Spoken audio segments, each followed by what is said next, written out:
know these times won't last, even though they've been tough. Just let them know my people been had enough. Tell them we gon' rise up. We gon' rise Tell them we gon' rise up. We gon' rise up. I know these times won't last, even though they've been tough. Just let them know my people been had enough. Tell them we gon' rise up. We gon' rise Tell them we gon' rise up. We gon' rise up.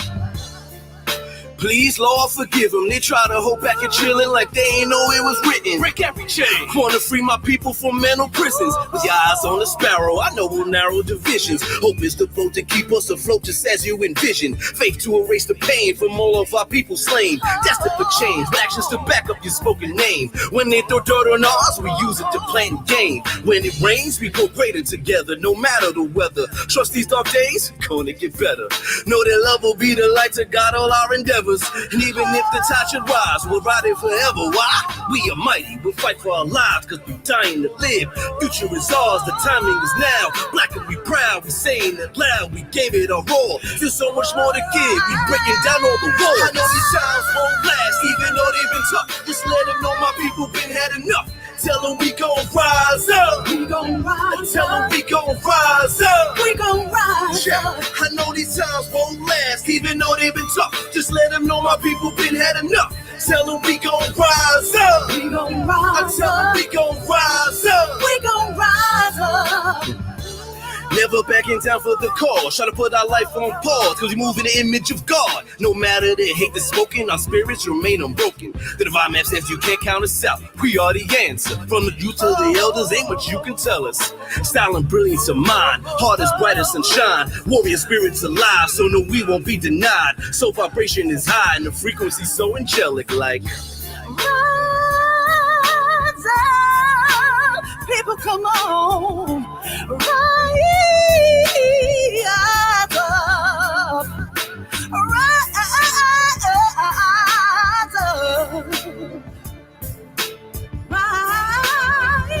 Rise up. Ooh. I know these times won't last, even though they've been tough. Just let them know my people been had enough. Tell them we gon' rise up. We gon' rise Tell them we gon' rise up. We gon' rise up. I know these times won't last, even though they've been tough. Just let them know my people been had enough. Tell them we gon' rise up. We gon' rise Tell them we gon' rise up. We gon' rise up.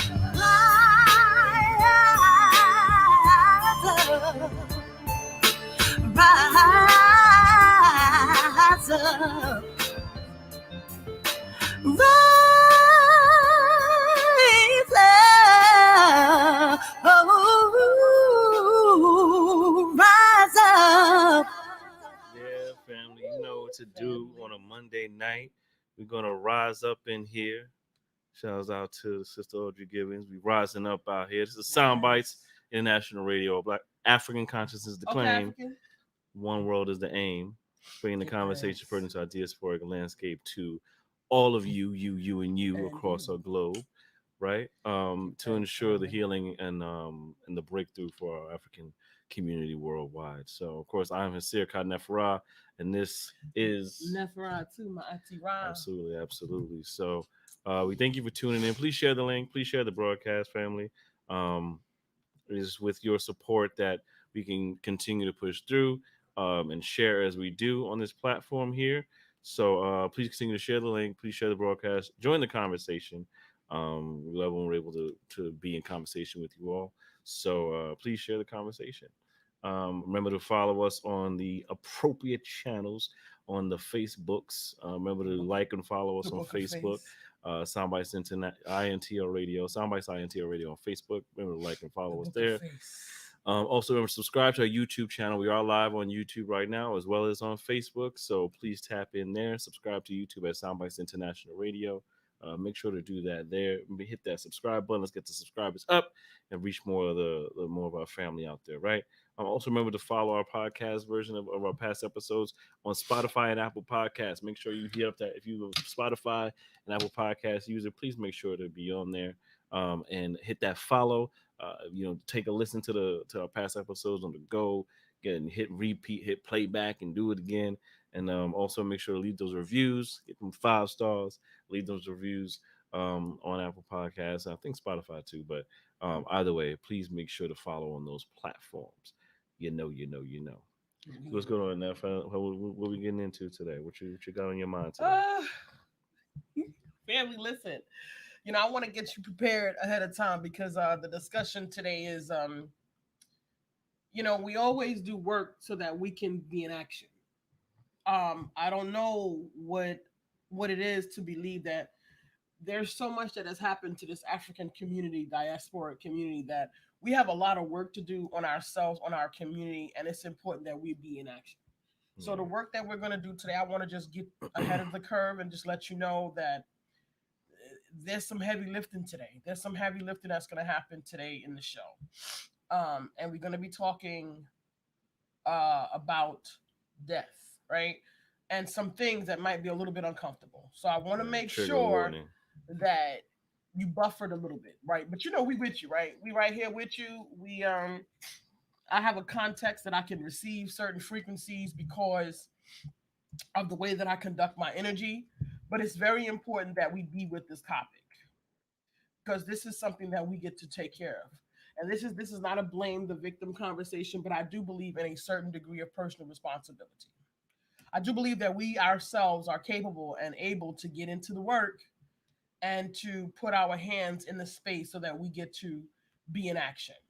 So I want to just be with you really quickly just to let you know that it's some difficulty that's going to happen in this conversation, but you know what? We got this. We got this, right? We're a community. We got this. But it's important that it happens so that we know that we are capable of addressing what's necessary to support and lift our community. I don't know that that's out there. I don't know that we actually feel empowered in ways that allow us to expand ourselves and put our hand out into the earth space and address certain things that are happening in our community.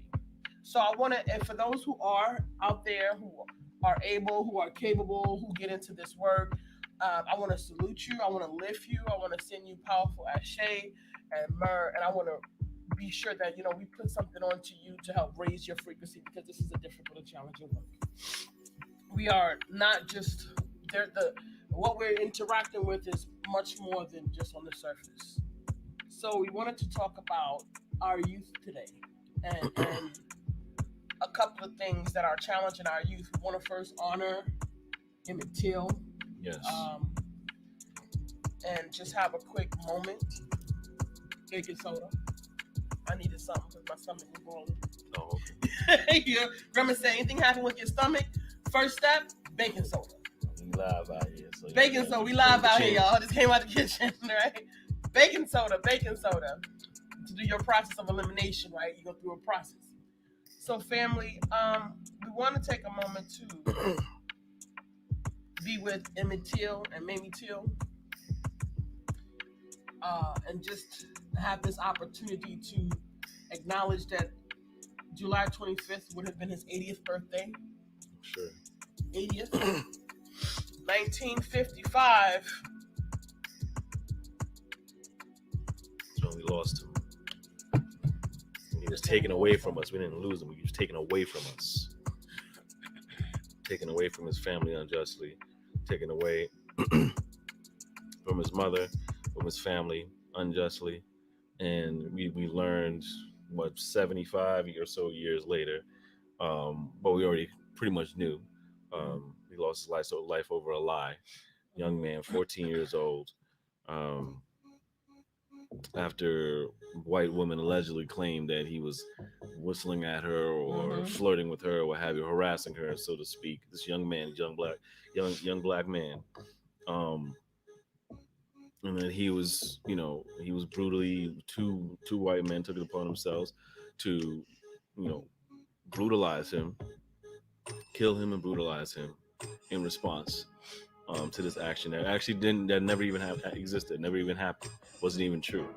And it's unfortunate. He's for these decades he served as this brutal, crucial reminder, not only of just how much we need to protect our youth, but really just the reality of the racism that and the white extremist culture that exists within this American landscape.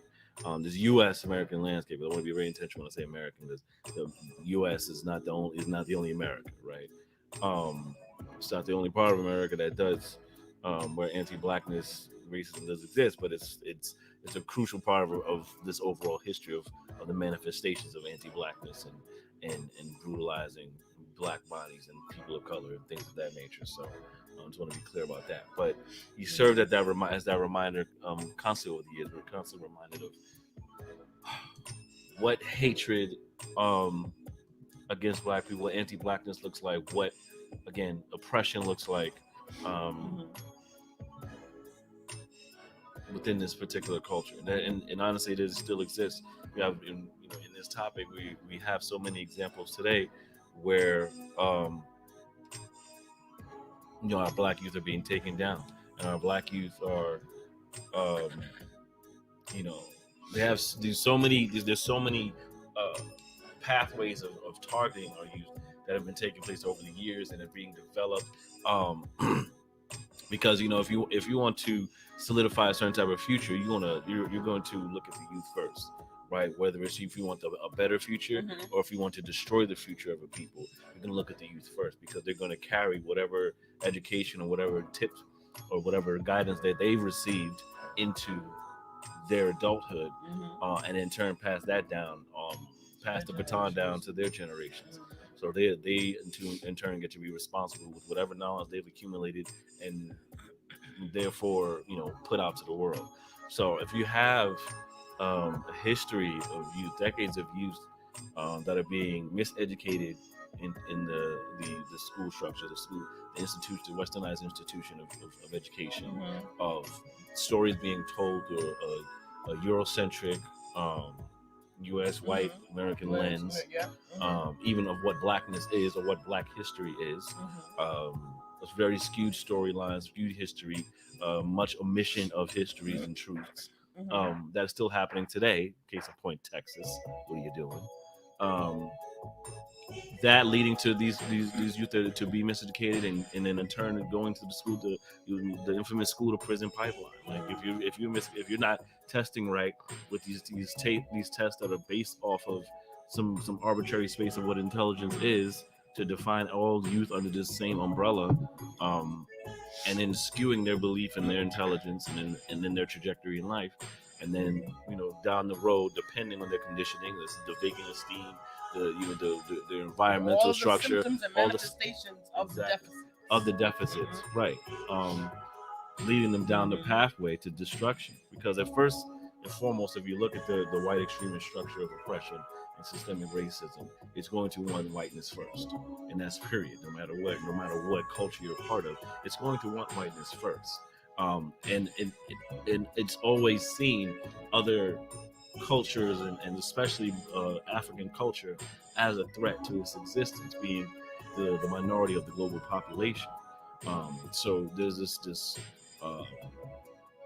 puts forth this fight for survival, and creates the competitive nature and scarcity, and like you have to fight for this or else you won't get it. Or if you're not following what these white folks are doing, or these successful people or people who have been painted as successful who just happen to be white people in the society, if you're not striving for that, if you're not in that particular space, then you're going to fail, then you're not good enough. And all these things are being perpetuated inside the school or in the schoolyard, and then in turn going back home, right? So you have all these things that are compounded against our youth to set them up to fail at every turn, right? To where it feels good enough to get a degree, it feels good enough to get the master and get the doctorate, and you feel like you've done something within the system that's actually been constantly putting you against you and your people against you and you against your people, to just say that you're successful by the means of white standards and Eurocentric standards, right? And the matrix standards. So our youth are constantly put down a pathway of self-destruction. Even if outwardly it looks like they're just succeeding, it is self-destruction, because now they lost their way and they push further away from African identity and understanding what it means to support your African village. All these pieces, even if they look good, is still problematic to the extension of the culture and to legacy of a culture, legacy of a people. So all these things are compounded on you, and then those that unfortunately fall down a path that isn't so righteous and or get in trouble or fall into the system or deemed as the thugs and all these other titles that they put on African youth. You fall into that, and then you beat that enough into their consciousness, they believe that and become that, even if it's not true. Even if they're the most brilliant kid on the block, they may just give up. They may fall victim to vacant esteem and fight their brother because it feels like now their friend is a threat or their brother is a threat, blood brother is a threat. You know, if they're doing too much more well than they are, by again these standards that were made up without them in mind, right? So we it is crucial for us to take a look how our youth are being mistreated left and right within this particular system, and what are some healthy methods to guide them through the system, and away from that consciousness that has them beating themselves up around what's taking place, around being black, around being African, around owning self, around owning brilliance, around owning not accepting what's being fed to them, as this is who you are, from a lens of a person who has no clue where you come from. Right. You know, so It's abusive, in fact. yes, it's very abusive. It's abusive, in fact, because the science is out there, and the individuals that are conducting the space, they actually know the science. They actually know the science and dynamics, of which is why whiteness was presented the way that it was. It was actually an intention around why whiteness is presented the way that it is, why it's protected, and why there's such thing as people who are having a white culture experience as being on code. There's actually a reason for it. There's a practical reason for it. And it's based on the fact that the psychology of your affiliation with your group. And this is what Texas is trying to do by putting this in a way where the youth don't get this education. They literally are saying, well, you know what, there's a few things in it that we didn't like in the first place, so we're going to take that stuff out, and we're not putting nothing new in. Mm-hmm. So they're trying to raise a consciousness where they protect whiteness, which is why I have been a white cultural experience. Because whiteness, and it's important to catalog and understand where this comes from so that we have the tools and faculties to move forward. And I know that in our spaces, we're not actually addressing this from an African-centered lens because, one, most of us have never developed one. Two, we've never found reason to do it because there's no reason to do it. And when we talk and we have forums, we often end up complaining because it just looks like, well, they're doing this to us and this is not happening. This isn't right. This is right. Nobody has solutions. And the solutions that often show up are not African-centered solutions. They're only solutions that will, even if they give it to you, will only create more of the same. It won't create sovereignty for the African. And I acknowledge this, and I have done this research because that's what I'm trying to see, because I'm trying to catalog a base level of where we're going with our trajectory. Right? There's a maintenancing conversation where certain things are necessary to maintenance us and take care of us from day to day. And then there's a long-term conversation in terms of what we're moving forward, our trajectory towards the future. And from where we are right now, where are we going? ... Question mark, where are we heading? So there's important for us to acknowledge how we are interacting with our space. Most of us do not have an African citizenship. Okay? So whiteness wants to protect whiteness. Whiteness is a brand. It is a club, an exclusive club. It also represents 12% of the world's population. So no matter whatever happens in the mix of social behavior, it's too many of us to begin with. There's too many Africans, there's too many people of color, there's too many others in that equation. So looking for value in the lives of African people and any other is a non-existent issue on the grand scheme of basic business and self-preservation. It's 12% versus 88%. It doesn't matter. There's just too many of you for me to care. It doesn't make sense for me to care. My survival depends on it. Right. See, this is just basic math. This is not hot science. Right, African? So I'm saying that to say most John and JQ public white folks don't even catalog their behavior this way. They just feel like they're just in life and everything is just there is a dissonance. Dr. Joy Dewey calls it a cognitive dissonance, where there's a disconnect between these things that are happening in this world experience because we are still all on the planet together. You have to actually be committed to living in a bubble of ignorance in order to live in a bubble of ignorance today. Because this stuff is everywhere. It's even in the music. The craziness is in the music.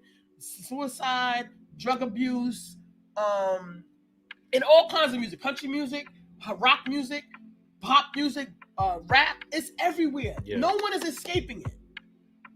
It's in the art now. This different type of art, this presentation of our human condition. Art imitates life. So when we're examining a culture, and now we know whiteness is a culture, you have to examine those key points within that landscape. And then you have to acknowledge their key points in terms of social engagement and behaviors. And since African people have never zeroed out a very specific space for developing their African-centered consciousness, after acknowledging the fact that you're living in a hostile environment, because most of us still don't believe that we're living in a hostile environment. Right. We're living in a hostile environment based on numbers, just based on a mathematical equation that 12% versus 88% of the world population. We're living in a hostile environment. Because if 88% rallies up 12%, done. You're outgunned to outnumber based on numbers, sheer numbers. So if everyone decided that we want to stop this behavior, we're going to stop the 99%, the human body is going to eliminate these things. It can happen. But people need to first know where the problem is. And everybody is so concerned with PC, politically correct, feelings and foolishness, things that literally do not matter. Life is in the balance, and life is the most precious thing. Life. Nothing supersedes life. There is no amount of money, no amount of gold, no amount of diamonds, no amount of anything that should ever supersede life. But guess what? To 12%, the lives of 88% is a problem. Just based on mathematics. It's a problem. It is the protagonist and the antagonist. We've now turned this into a storyline. The small versus the Goliath. David versus the Goliath. The 12% versus this ogre huge thing and this little thing. So now if you want to look at it that way, right? And like David killed Goliath and slayed Goliath. Why is life of all of these people seen through your white center cultural lens as a Goliath? Why? Why did it never occur to you to create harmony? Because everybody else would have been like, okay, cool, y'all stay over there. Listen, we want to trade so-and-so. We want to use y'all's waterway. Can we work something out? Because that was how it was done before. Right. Bartering, trade. War and conquer and take and murder and pillage and deceit and manipulation. And before all of these things occurred, people were handling their business in terms of travel. Africans were traveling the planet. We noticed we got pyramids all over the world. So we know that these people with this culture were moving around the planet and it was all good. So when we look at the examination of the psychosis and the cultural experience that people have, the white cultural experience, we then need to understand African-centered consciousness and African people's experience by proximity to the people who are having a white cultural experience and their goals and actions for their survival and behavior.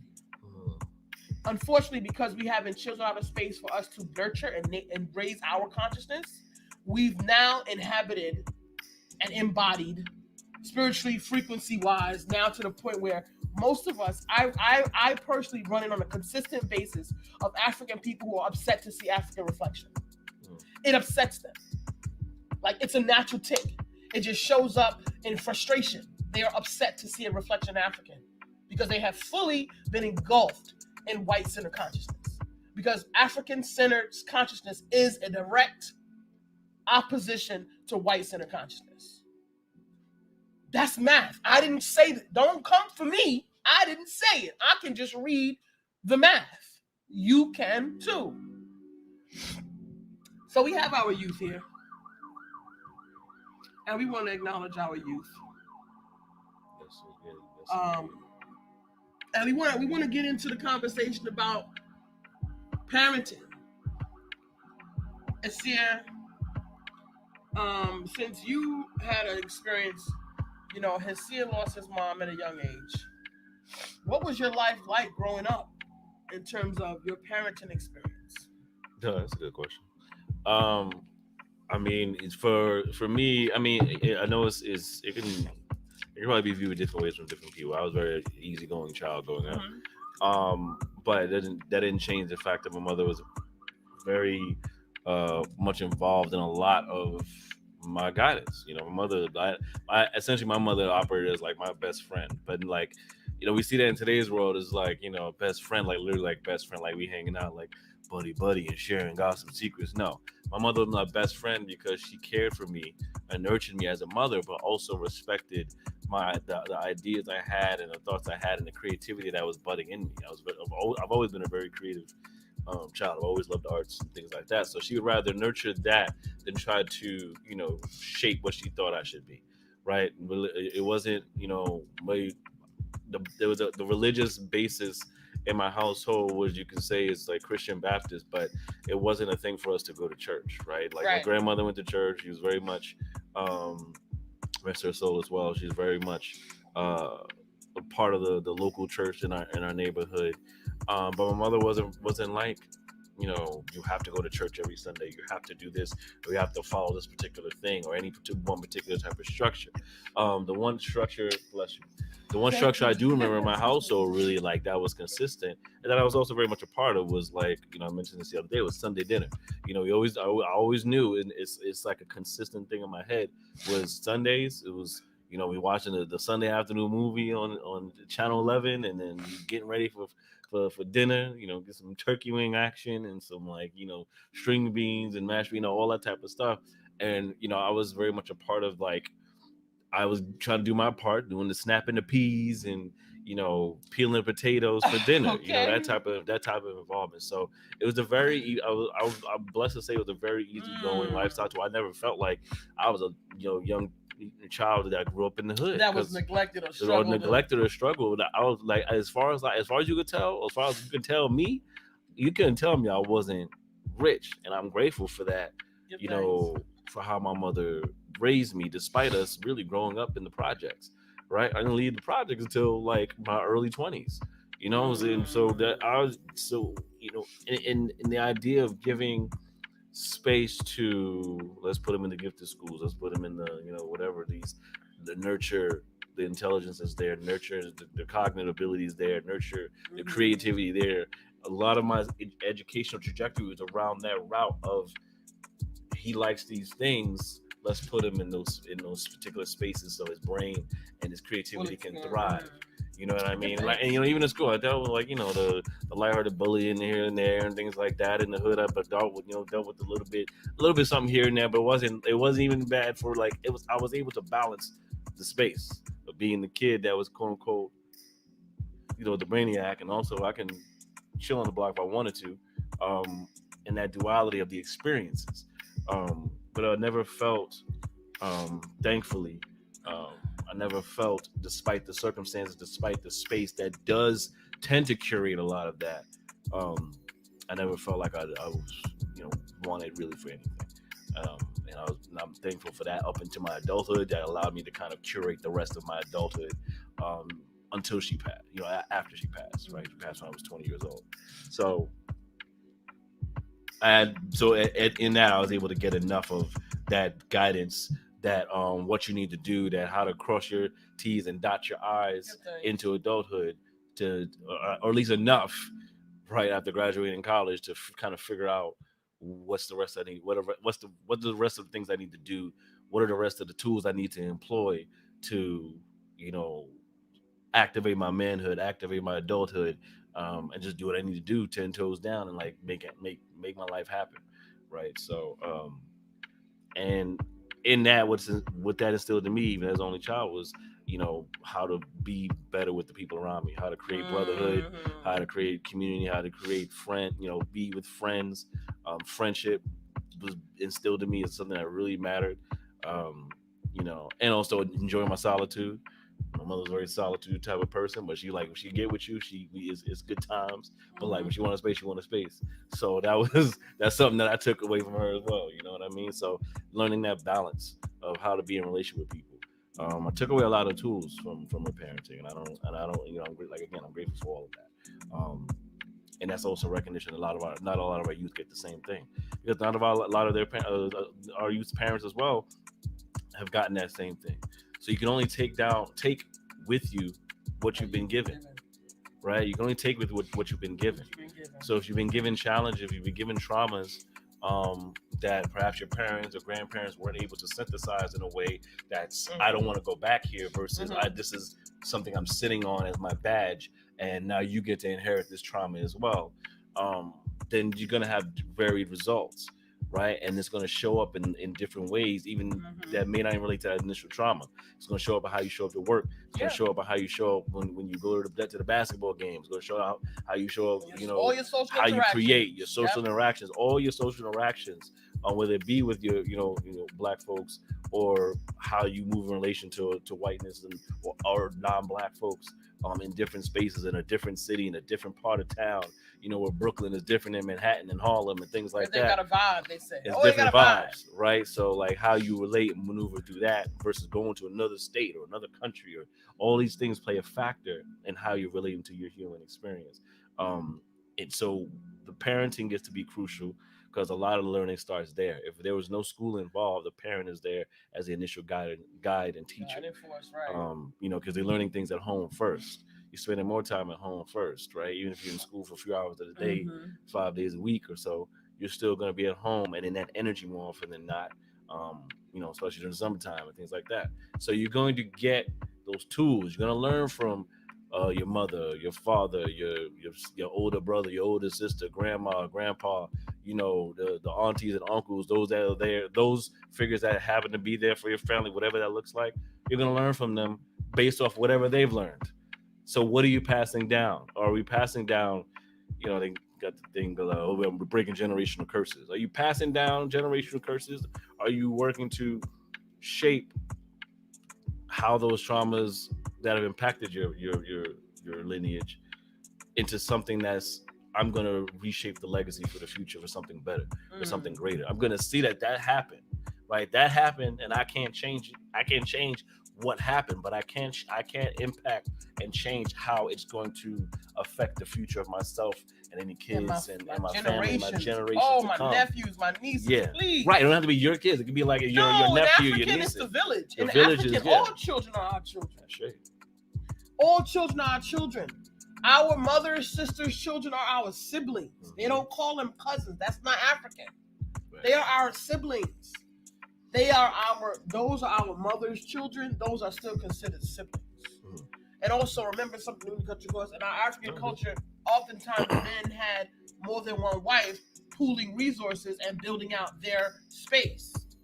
So there was, I listened to an article, the African brother, he was out there, 89 years old, he had 20-something wives, and I don't know how many kids, 60-something children. That's a huge village. But guess what? That's a huge village if that village is fortified in a way, because guess what, African? We're raising children, but we continue to create more of the same. How we doing that? How is it that we are continuing to create more of the same? My grandmother said things like, I want you to have what I didn't have. You didn't actually have a horrible life. You just didn't have a lot of things. The stuff that you didn't actually need anyway. That's an interesting concept to look at, right? And we've moved into this space where our kids have, their toys are a couple of $100 each. But we're not developing them well internally. I tell them, are we still telling our children, don't touch what doesn't belong to you? When you tell your children, keep their hands off of other people's stuff, that teaches them not to steal. Right. Or are you telling your children, don't touch that, but then they see you stealing? Right. Don't do what I do what I say. Are we as parents living the work? Not really, because I'm encountering some of those parents at work and they giving me heck. They still showing up like schoolyard bullies, like they're still in junior high school. They're still trying to be intimidating, but they got the wrong one. I'm nice, but I'm not a pushover. And I have healthy boundaries. But we're in a controlled environment, so people can behave in their worst ways with petty aggressions because we're in a controlled environment. They said, oh, take that to the street. Keep that same energy. They don't do that, right? They don't do that. People are supposed to behave in a civil manner in our community. When you're around African people, you should feel safe. Our children should feel safe. Our children should not feel like they're I want to talk about Micaiah Boyd. Micaiah Bryant, forgive me.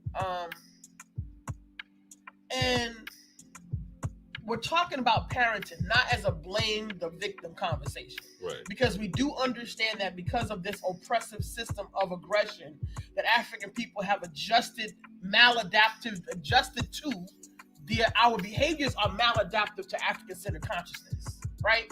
Let's be clear that our behavior in the system as compliant with our own destruction is maladaptive African behaviors, right?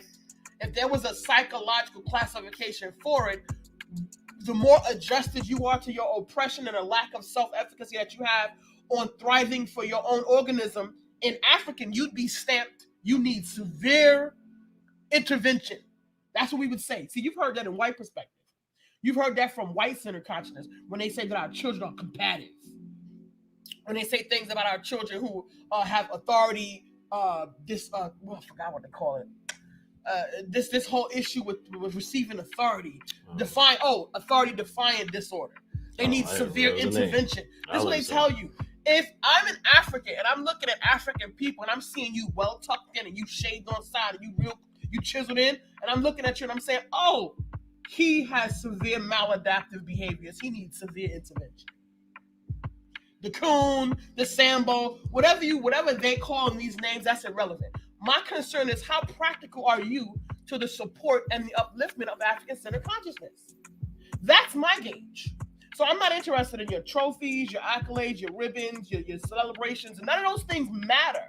What matters is how is your being supporting, lifting African ways of being, African-centered consciousness, African-centered life skills, because our children don't have it.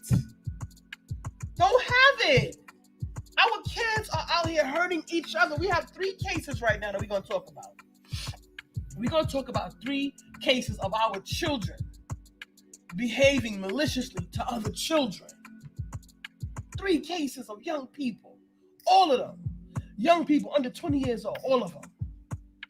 The victim and the assailant, all of them were all children.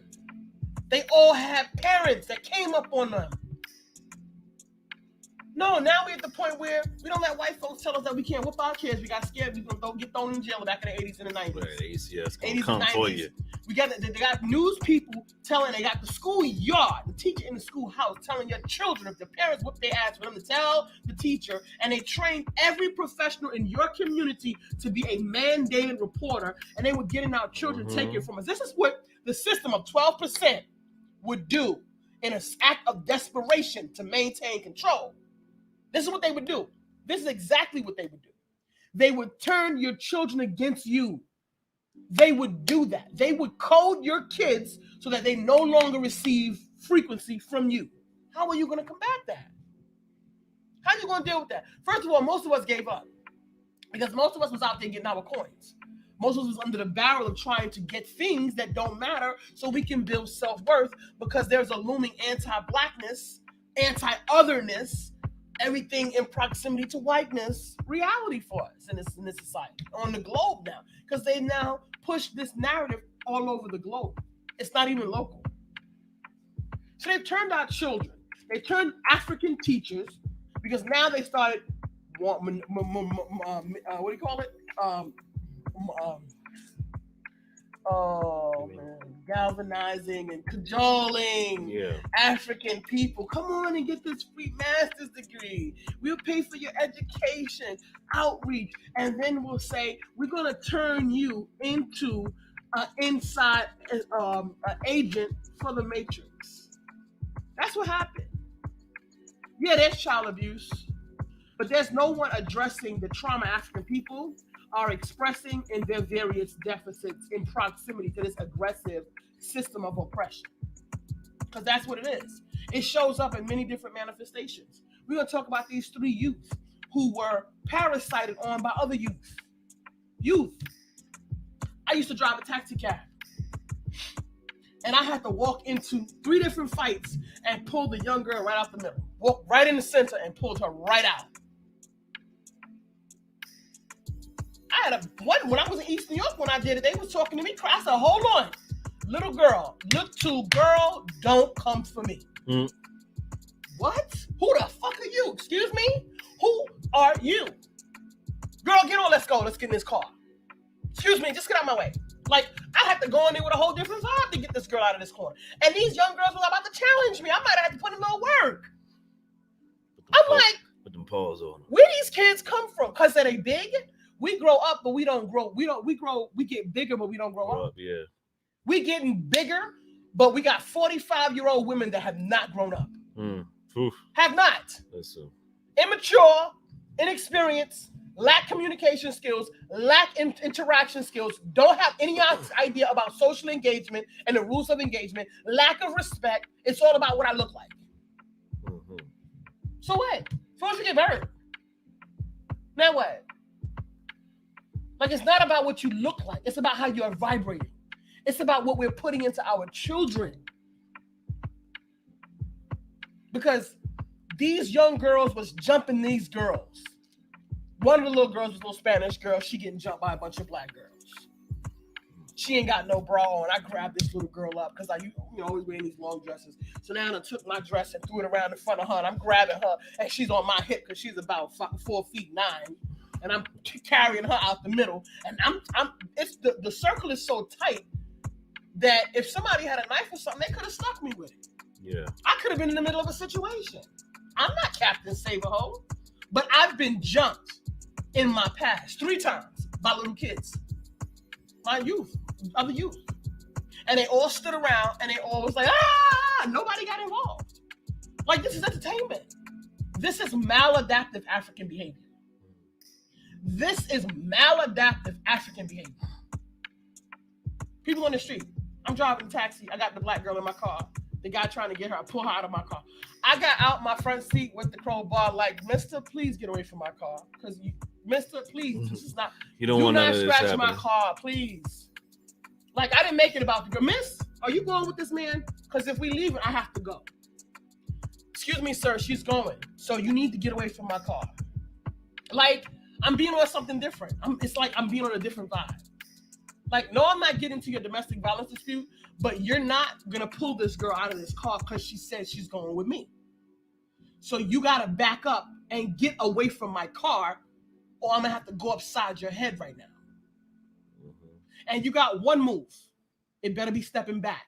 Because if I get threatened, you're going to lose your head today. And that's unfortunate because it's another black man. But if it's me versus you, I'm going to have to handle my business. That's how they have us set up. Like, why? Why we have to be pitted against each other? Why we don't have no moral fabric? Every time, it's too much crime, we need police. Why do we need police in our community? Why we want to set our community? What's wrong with us that we can't set our communities right? Peace and blessings, my sister Melanie Queen. Thank you for coming in. So why we can't reset our community? What is our issue that we can't do work to say we need strangers to come in our community, regulate our kids in our community? In a rites of passage which is missing from our community. This is why we get bigger but we don't grow up. In Africa, the rites of passage was a means to learn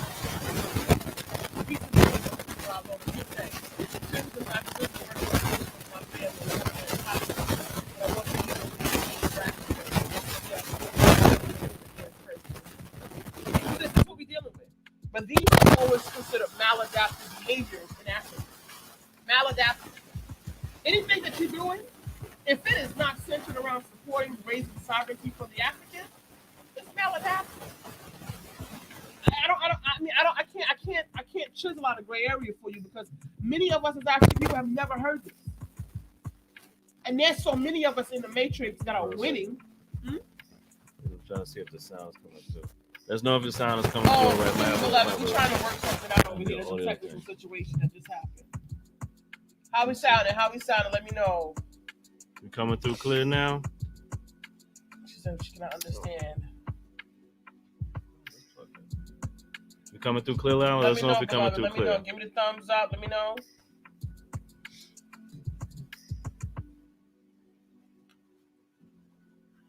Good to go? She said many words are staticky. Wait, they might be getting a delay because it stopped here. No, it's fine. It's fine. No, yeah. Just thank you, beloved. Thank you so much. Appreciate you. Thank you. I think it was a little bit of one of the mics was their number.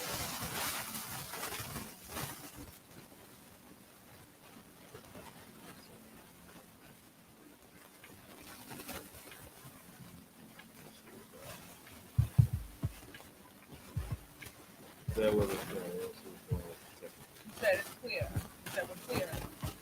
Well, no, it's back. So it's back.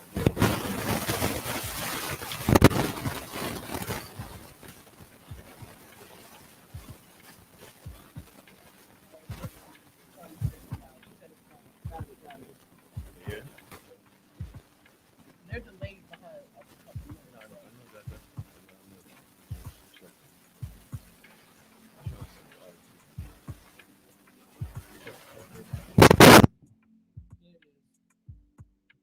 It's going. It stopped. Yeah, but just check, make sure it's in there. Back of the mic. That's what. Push it in there. Okay. It stopped. Okay. It's still set. Good. For now. How we doing now? How we doing now? Give thanks. Okay, all good. We in the clear. We in the all good. All clear. Give thanks. Peace and blessings, family. Thank you so much. All right. Peace and blessings. Thank you so much, family. So these are some of the things that our family, we have people out here who don't know that they are actually, that there's an issue here. Give thanks, Sister Rallotas. The kingdom has powerful words tonight. Sis, I want our people to understand. We said no static. We clear. I want our people to be empowered to be involved in this work. I need us to stop being afraid of each other. Yes, some of us are definitely out of our minds, and you do have to proceed with caution sometimes around our people. And unfortunately, because of this lack of these maladaptive African-centered type behaviors, we have to watch our family members, friends, and cousins. Like I said, the 12% would do anything to cause the numbers to shrink for the 88%. Anything. Yeah. Like anything. Because that's based on you want to thin out you want to call through. You want to thin out the herd. Because there's only 12% of you. So while 12% of you figure out a way to increase your numbers, you're going to do anything. You're going to put anything in the mix to throw the set off to thin out the numbers. Anything. Everything and anything. So any dysfunction that you can find in the African community, you probably can find white folks at the end of it. I'm just saying it is what it is. Right, and it's just what it is. It is what it is. That's just what the nature of survival. Nature of survival, also the nature of what white consciousness has brought. Right, it's just, historically, it's just a historical thing. Right, it's like not. It's not like, again, it's an attack on the individual as a white person. No, but really, it's the consciousness that has overtaken the white cultural experience. Mm-hmm. Because white people aren't the only ones who are going through it. Mm-hmm. Black people, people of color, all the people that are not black, all the people that are non-white, they're in some fashion or another through colonialism, neo-colonialism, and this global overtake have adopted this nature of this white consciousness that allows this Eurocentric framework of thinking that you can't think outside of. And now everything in your world has been framed based off of that. Even if you have an issue with white people do this, or white consciousness is this, or white supremacy, and the lingo, but do you actually know how to synthesize it and how it's affecting your experience? It's a complaint. It shows up as right. It's kind of as a complaint. Meaning like it's just like, ugh. And then you just keep moving through life, and you have not done nothing to address the issue. It's just a complaint, like, there's that guy again on the corner who's asking for money.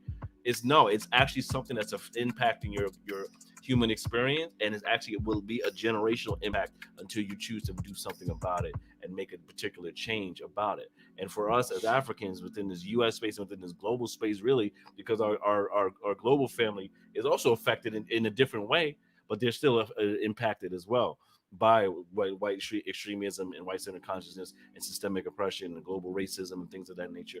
We're all affected across the globe. It's just in the ways in which we are. And as the African and the American landscape, the U.S. American landscape, is so much more crucial how we've been impacted, because we still deal with it at a severe degree, even worse so because it's being hidden in certain ways. It's called passive aggressiveness at work. It's called, the redlining back in the 30s. It just shows up differently now. Whereas the what you call the black tax or higher interest rates I'm still paying the black tax even from black people. Yeah, all those pieces are still playing a factor in how we're experiencing ourselves. So we don't even have time to address how African we can be, how black we can be, because we're too busy trying to survive. We're too busy trying to survive against the attacks on our blackness. Mm-hmm. We're trying to survive that while getting a deeper understanding of what it means for us.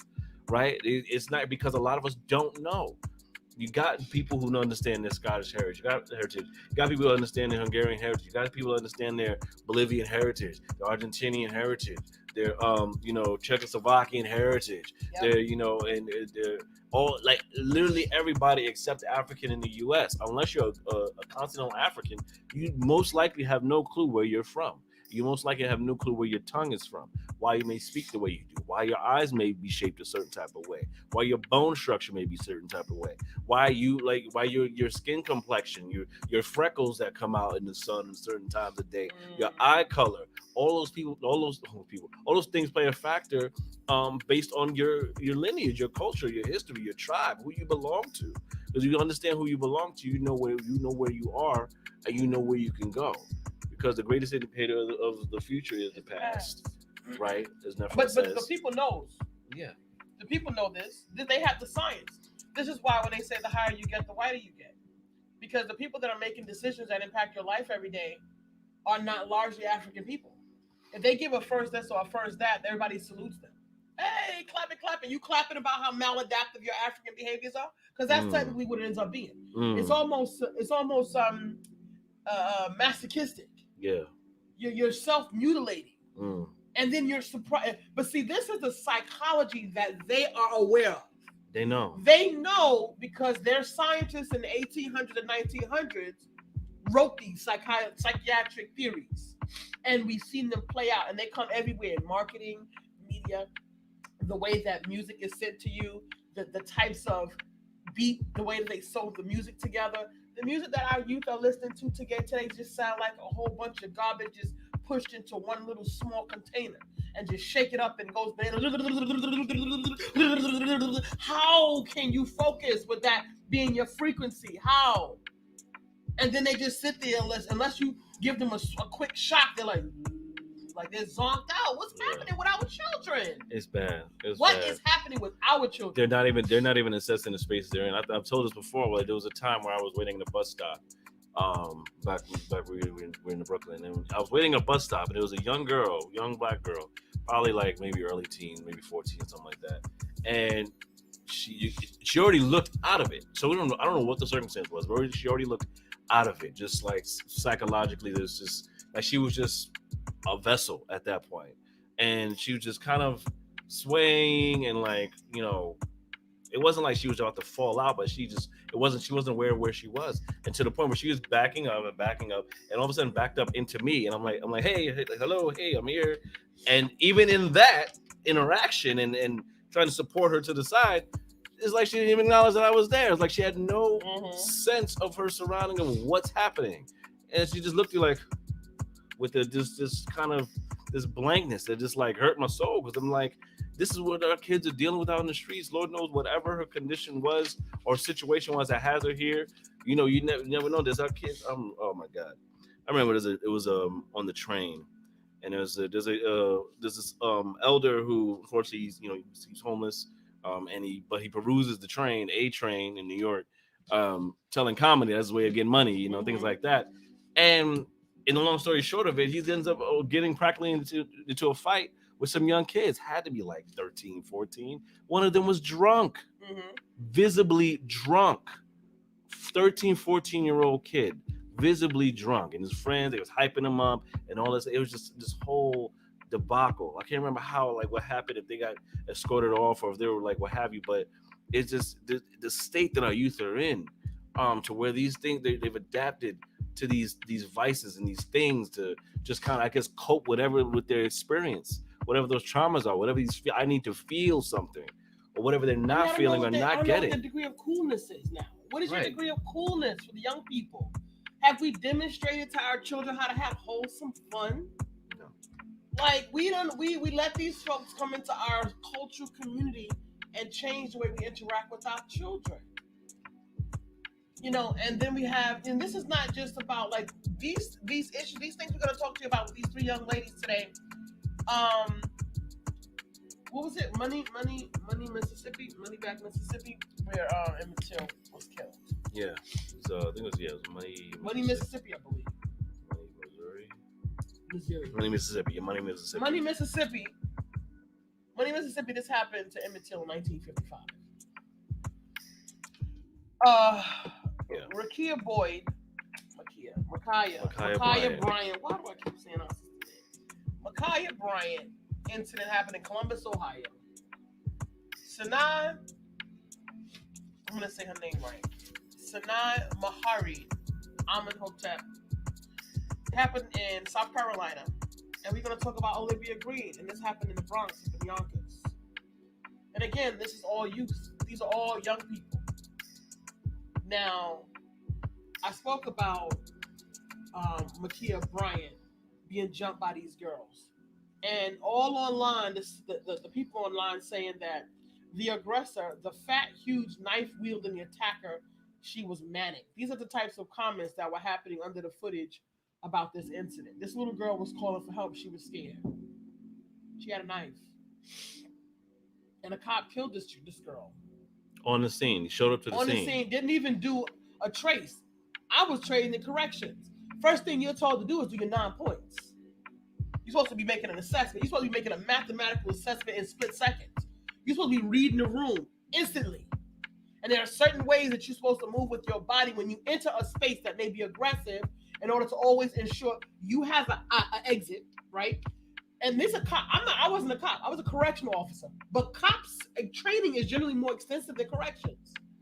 But when you walk into a situation that may cause that is aggressive, you're supposed to always make sure your back has an out. You're supposed to always lead with your lighter foot and have your strong foot to the back just in case you need to push off and run and take cover. You're always supposed to be moving. You're always supposed to be scaling the room, doing your 9 points, up, down, front, and center, side. You're only doing your 9 points at all times, especially if you're by yourself. How you do a calculation of your 9 points, but you decide that the person holding the knife that's screaming for help in the center of a huge space with a bunch of other people, as if you've never seen what a fight or what a child being jumped looks like. I've seen what it looks like. When I jumped in those situations and pulled those young girls out of those fights getting jumped, I was driving past in a car. One of the incidents, I actually passed the incident. One of the incidents that went past the front of my car, and I saw them herding past my car, and I pulled my car off right there in the second lane, holding up traffic, so other people would get involved, because I'm thinking with my 9 points. I'm going to have some people looking at me, because now I'm putting myself in danger. So I stopped my car right across the red light and opened my door. So now, and I opened the door on the other side of the car so that she can get in. And also so that other people will stop and be nosy and see what's going on. So now I got other people. So this is happening to me, and I'm calculating at 155 miles an hour. How does cop get out and shoot this girl like this? Didn't ask no questions. And I'm sure somebody ran up to the cop saying something, because that's usually what happened. Somebody will run up to the cop and say, but you know, that's right. We in our community talking about we ain't snitching. Damn. See, this is what we teaching our kids. We ain't snitching. So nobody might not have run into the cop and said that she need help. Because maybe everybody that was there was rooting her getting jumped on. Wanted to see some entertainment. Our children are becoming sadistic. We want to see pain and hurt come on somebody else. This little girl had to have a knife to defend herself. What kind of world are we living in? Where children want to do the kind of hurt to other children that a girl need to have a steak knife in her hand. Ellie Queen said the pig would not have drawn his gun if the girl was white. Exactly. He'd have given the opportunity for the benefit of the doubt to find out what was going on. He probably would have been backing up the crowd if the little girl in the middle of the room was white. Because he would immediately assume that they were trying to, savagery, animals. That's what, because that's the white center consciousness relay when it comes to African people. Big, black, and aggressive, fat. That's what they call this 15-year-old little girl. She's a child. It's not her fault that the 12% decides that GMO food is good for us. It's not our fault that they decide to give all kind of poisons and vaccines and all kind of stuff to harm our children and mess up our biophysiological expression in the universal energy. That our kids are now bigger than some adults at 12, 13, 14 years old. That is not our fault. You feel me? That we got bad habits, that we're not socially engaged, that we're not working. We need to create all of this business so that we can have everybody sitting on their ass eating potato chips and eating all of this garbage food and all of these hundreds of thousands of fast food restaurants under the guise of capitalism. That's not our fault. But we are in our parents are somewhere in that space. You know, when girls said to me that, we're not signed on for some moral fabric that you created. I didn't create the moral fabric. African-centered consciousness has frameworks. We ignore it. Some of us never even look at it because we're trying to measure ourselves next to proximity. We have maladaptive African-centered behaviors. We're so well adjusted to our oppressive, aggressive condition that we can't even find our African-centered. But African-centered consciousness and life skills has an entire framework. It has. I didn't create it. I happen to be able to see the writing, read the code, but it's there. The stuff that we do for the Matrix to demonstrate ourselves compliant, to not upset the master, to go along to get along, get our little trophies and trinkets and find some mattering so we can be better than other poor Africans, because that's all we doing. You ain't gonna never be better than them white folks that out here with the real power who make decisions that affect your life. So what choices do you have? Micaiah Bryant, this happened in Columbus, Ohio. Then we have Sanaa Mahari, who is the daughter of Sharif Malik Amenhotep. He's one of the Brick City Peace Advocates members in Newark for the longest time.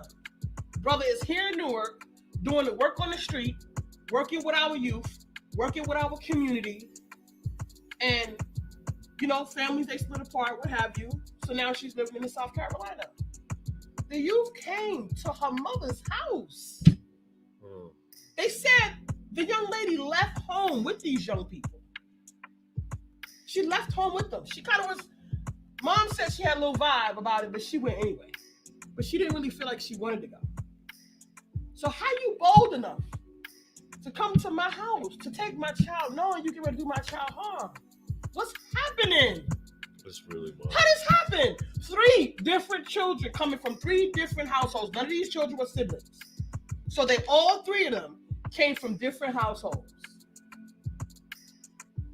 All 3 of them came from different households, and they came with an intent and a scheme to look this girl's mother in the face, take her child from her and take her and cause her harm.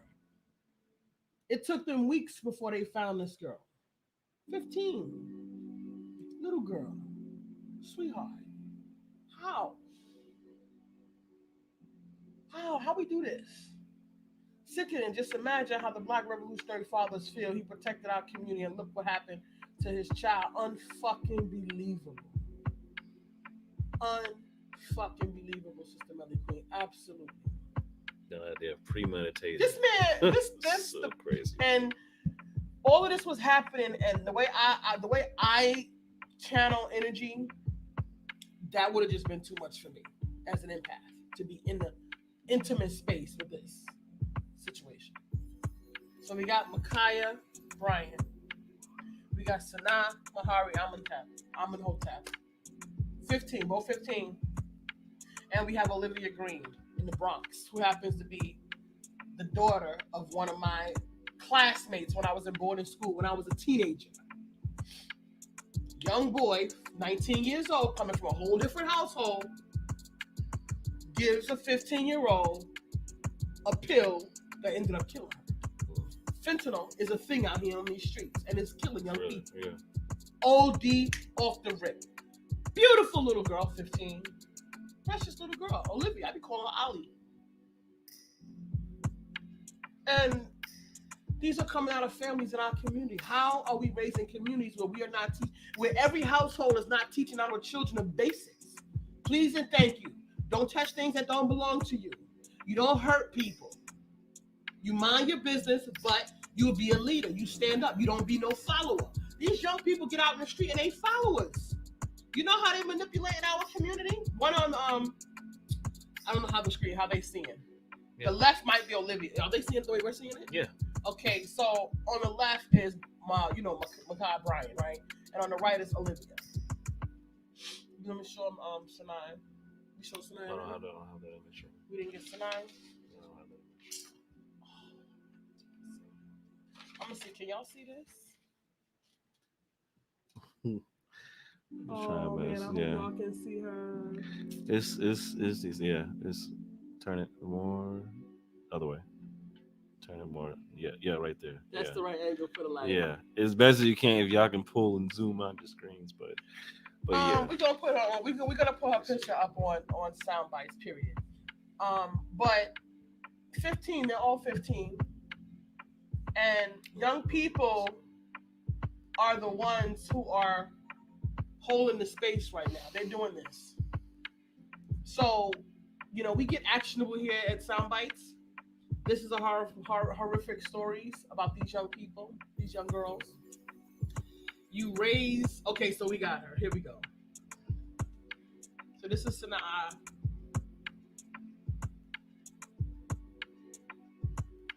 And her family is having a walk. There's a company, a small organization here in Newark called Most Outreach is having a first annual walk for missing and murdered children on August 7th, 8:30 to 12 p.m. at Ottoman Field in Newark, New Jersey. Registration is at 7:45 a.m. and she will be 16 this year.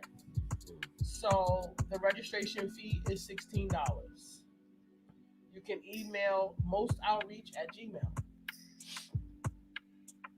She's 15. She makes 16 this year coming. So,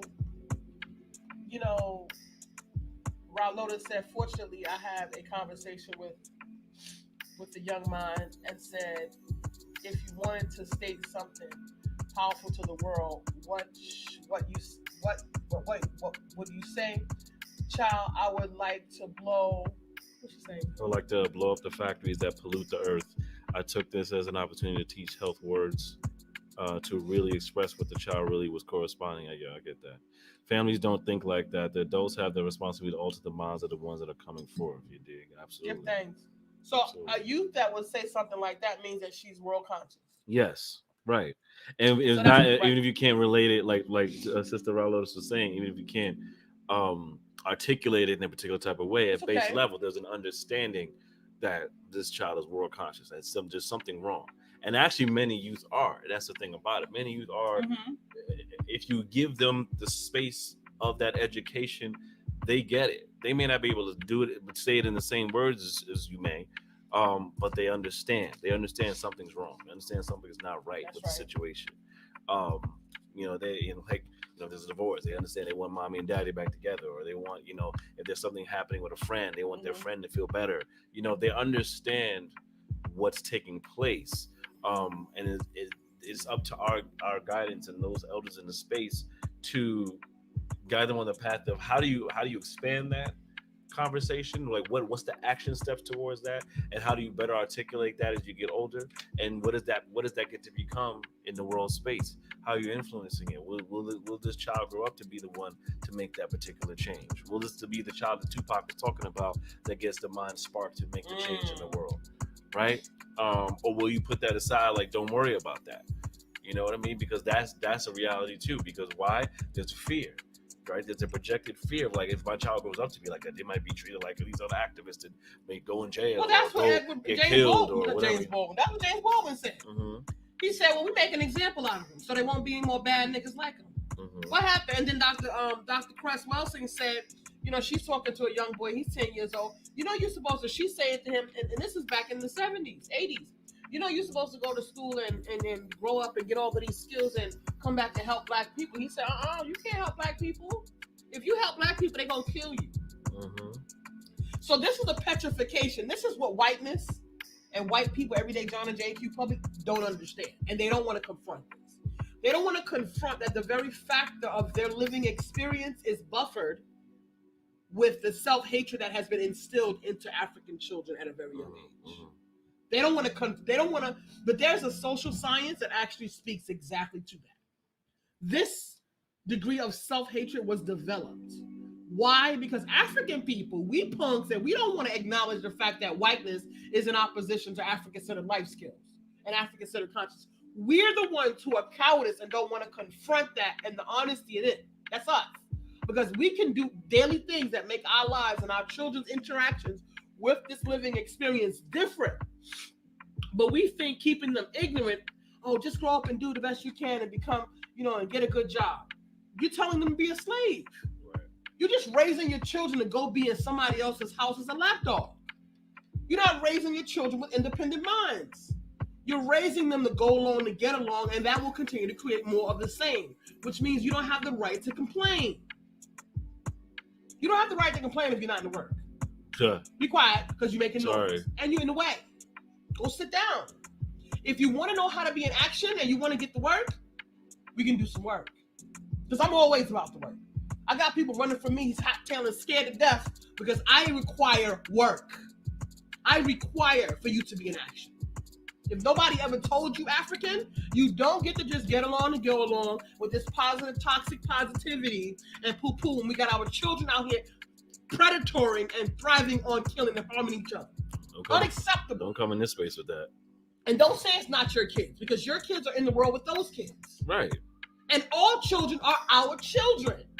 So you, instead of you talking about Susie and how her man used to jack her up and kick her ass all in the street and how nobody wasn't home feeding her kids, why don't you invite her kids to your house to play the game? Oh, no, you don't want them dirty ass, nasty ass kids in your house.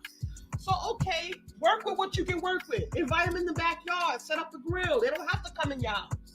I'm just saying, it doesn't take much. It's the creative thing that it no one wants to do. It doesn't take much. And they might be trying to say, they're going to set us up. They're going to try to run their hands in because, I don't really like folks in my house. I feel you. So what you can do? What can you do? You on the stoop. Every day you going to work. There was a man who didn't used to play with nobody. He didn't speak to nobody other than good morning and good night. That's all he used to say. He come out his house with his suit on, going to work, living right in the middle of the crack hour. Good day. How you doing, ma'am? Have a good night. Good night. And that's all he used to do. But that was enough to make an impression on the entire block. He was the one black man on that whole block that wore a suit to work every day. Right. Which was an anomaly. And that was and enough. He never got robbed. He never got robbed. Nobody ever broke in his house. Nobody ever ransacked his car. He was about that life, but he really wasn't about that life. Because he wasn't going to run through the building like he was a punk. He wasn't going to run through the hood and not speak to people and treat them like they dogs. But he wasn't going to do that stuff. But he wasn't going to be politicking with you neither and having no long conversation so you can ask him questions about his business. Right. Good day, healthy boundaries. That's it. That's it. You understand the impact of that family? That's what's going to take you to the next level. Just in any instance, period.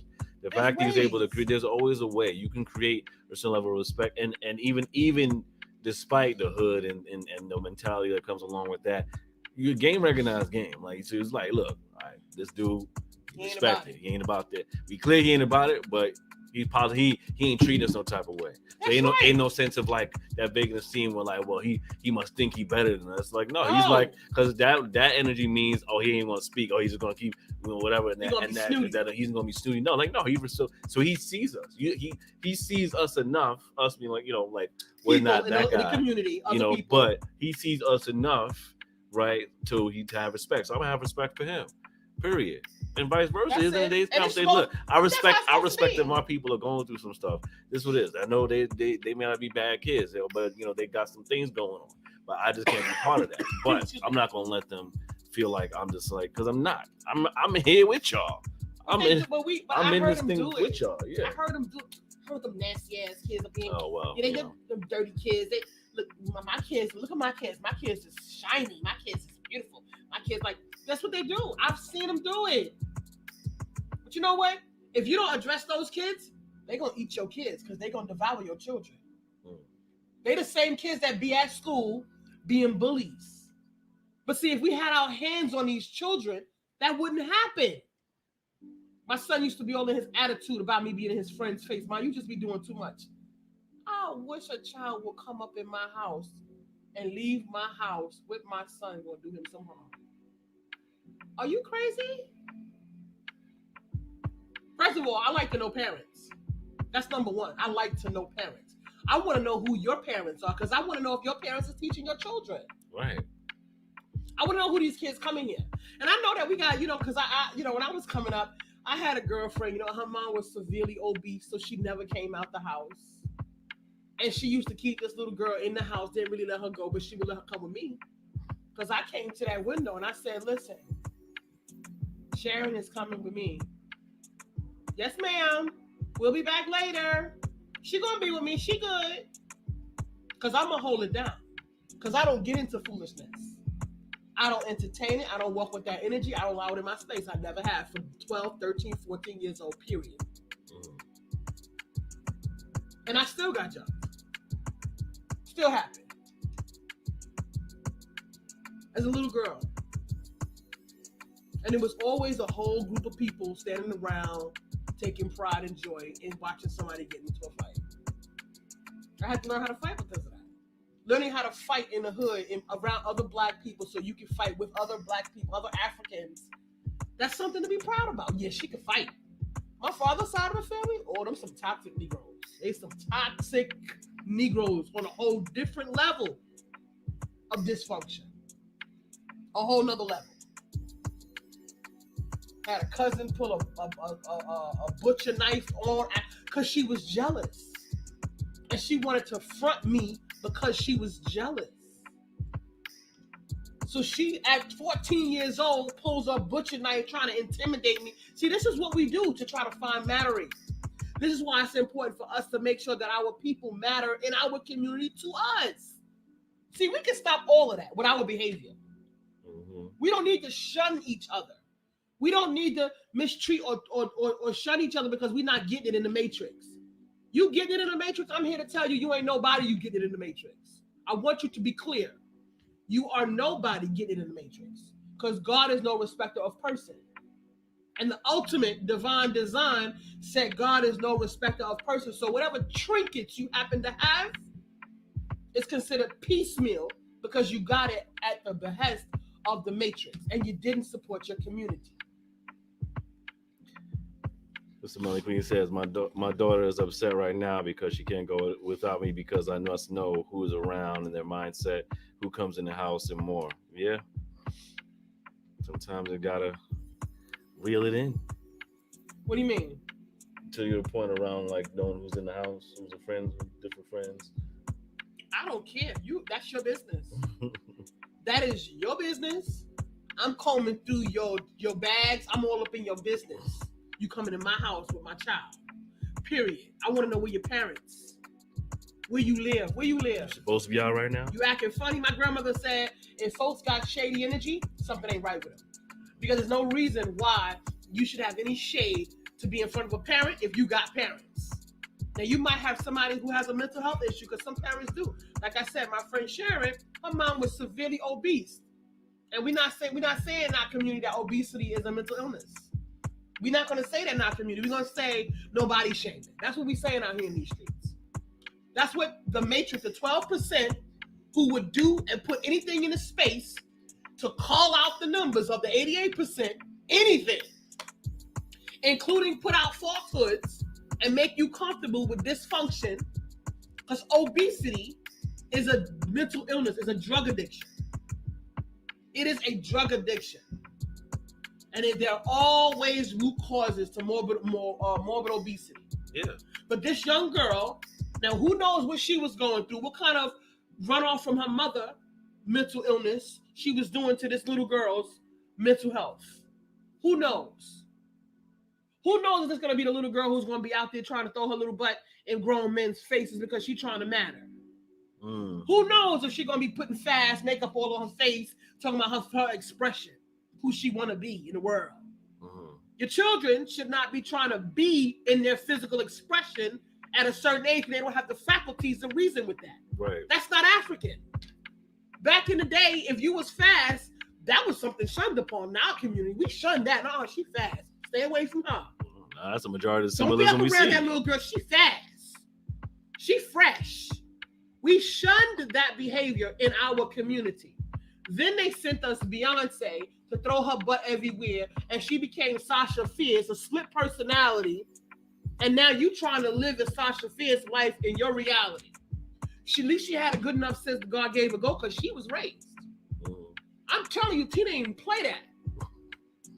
So she created a alternate personality so she can be in sexual rage and all of this physical expression energy, whatever she feel like. Because let me tell you, that Sasha Fierce was fierce. Okay. But that wasn't the worst. Because then you got, we had Little Kim, but there was a balance. Because we also had Queen Latifah. It was really about, yeah, that MC time, Light, you had MC Lauryn Light, Hill. yeah, Lauryn Hill, yeah, Lady of Rage, you had Moni Love, yeah, like you said, MC Light, Queen Latifah. Moni. You had all you had these. A gamut. Yeah, you had a gamut of women MCs or artists and performance and stuff. That represented a certain balance and gamut of identity. Right? We're not just gonna sit here and say anybody should be one way or just one type of figure because not everybody operates in that one way day to day. But it's all in the balance of how you're sharing that out to the rest of the world. So if you're compounding our heads and our children and our youth around this is what the black woman looks like, or this is what the black man looks like, these over sexualized beings constantly in your face, then that's all you're going to get out of it. And that's just going to be the tail of the tape, with music being a powerful going back to music's influence, music being a powerful tool now, and these symbols that are pushed in our faces, these symbols that become the new leaders, right? Because they're doing something, they've quote unquote made it in the matrix, doing the things that they do that is worked for them. These symbols, these things, these actions worked for them, and they're successful. So what are youth going to think other than maybe I need to do these things to be successful, right? That's what's highlighted. And then now you have this oversaturation in a mainstream space of this Nicki Minaj energy, of this Cardi B energy, of this Megan Thee Stallion energy. Now you got all these carbon copies coming out that are they all starting to look the same. They're all wearing the same outfits. Everyone, there's just a hip hop festival this weekend, Rolling Loud. Or like I saw the images of all the performers. I'm like, all the women acts all wearing the same outfit, lingerie with the booty cheeks hanging out, twerking at some point at multiple points throughout the show. And the content and music is all the same. But what is the Matrix done is shape this idea as this is women empowerment, owning your sexuality, taking back your sexuality for men. Yeah, that's definitely understandable. But this being the core function and of that self-identification, of that ownership of self, of that ownership of womanhood, is this on the constant. On a daily basis, this is what's being pushed out and reduced, and there's now this being shaped in conditions that a lot of us are falling into. Especially, there's honestly a lot of young women, even millennial women, Gen Z women that I see, that I know that are looking at this stuff. Like I said, you had Little Kim, Foxy Brown, all that. You listen to who you listen to, right? But also there's a sense of accountability that we're not owning yet at all in any aspect of our communities, where you're a black man, black women, everybody in between. There's no accountability here. So you're just allowing these things to be just like, yeah, let them do that. Let them be who they are. Let them do these things. It's not saying you can't do them, but that's all you're doing in the space. And this is what's being touted as this type of thing that's successful, or that's empowerment, or that's strong, or what have you. You're going to create more of the same in the youth, and that's the only thing they're going to be able to synthesize that as. That goes back again to the image of blackness and black Americans, to the international world. When they look at rap or music, if they only have one type of image of who we are in an international scale, and you go over there, you look like this anomaly, like there was a brother who had locks. He was in China, and they couldn't believe he was like this. He's like this mythical creature. That's crazy. It's just kind of just weirdness. And then, but they're also going to expect a certain type of energy about you. If all they have is these hip hop music videos, or these music videos of black people, black Americans, you already have the vision that black Americans are lazy. Everyone, and the immigrants that come in here know for a fact, because Black Americans, they're not taking advantage of their quote unquote freedom and being in the biggest, most country in the world. All that without taking any of the other stuff into consideration. Taking none of the other stuff into none of the histories in consideration. It's like, look, this opportunity here for me. I'm gonna get mine. Forget them. So you got the image of Black Americans, especially of Black women, of Black men, over sexualized, drug smoking, drug dealing, drug doing, gun toting, killing each other, running rampant, and tatted up and gold teeth and crazy locks everywhere. Now you don't sully the idea of what locks are and the importance of those and culturally and whatever. Like and all that's associated with violence and all that stuff. And so that's what they get over there. That's what they get from hip hop over there. That's their image. If they don't have a point of reference, that's what they got, right? Because we barely get it here. Imagine what they get. We barely get it here. That image in our TVs. That's what they have from us. So what do you think the new generation is gonna take from that when that's all they can get to consume?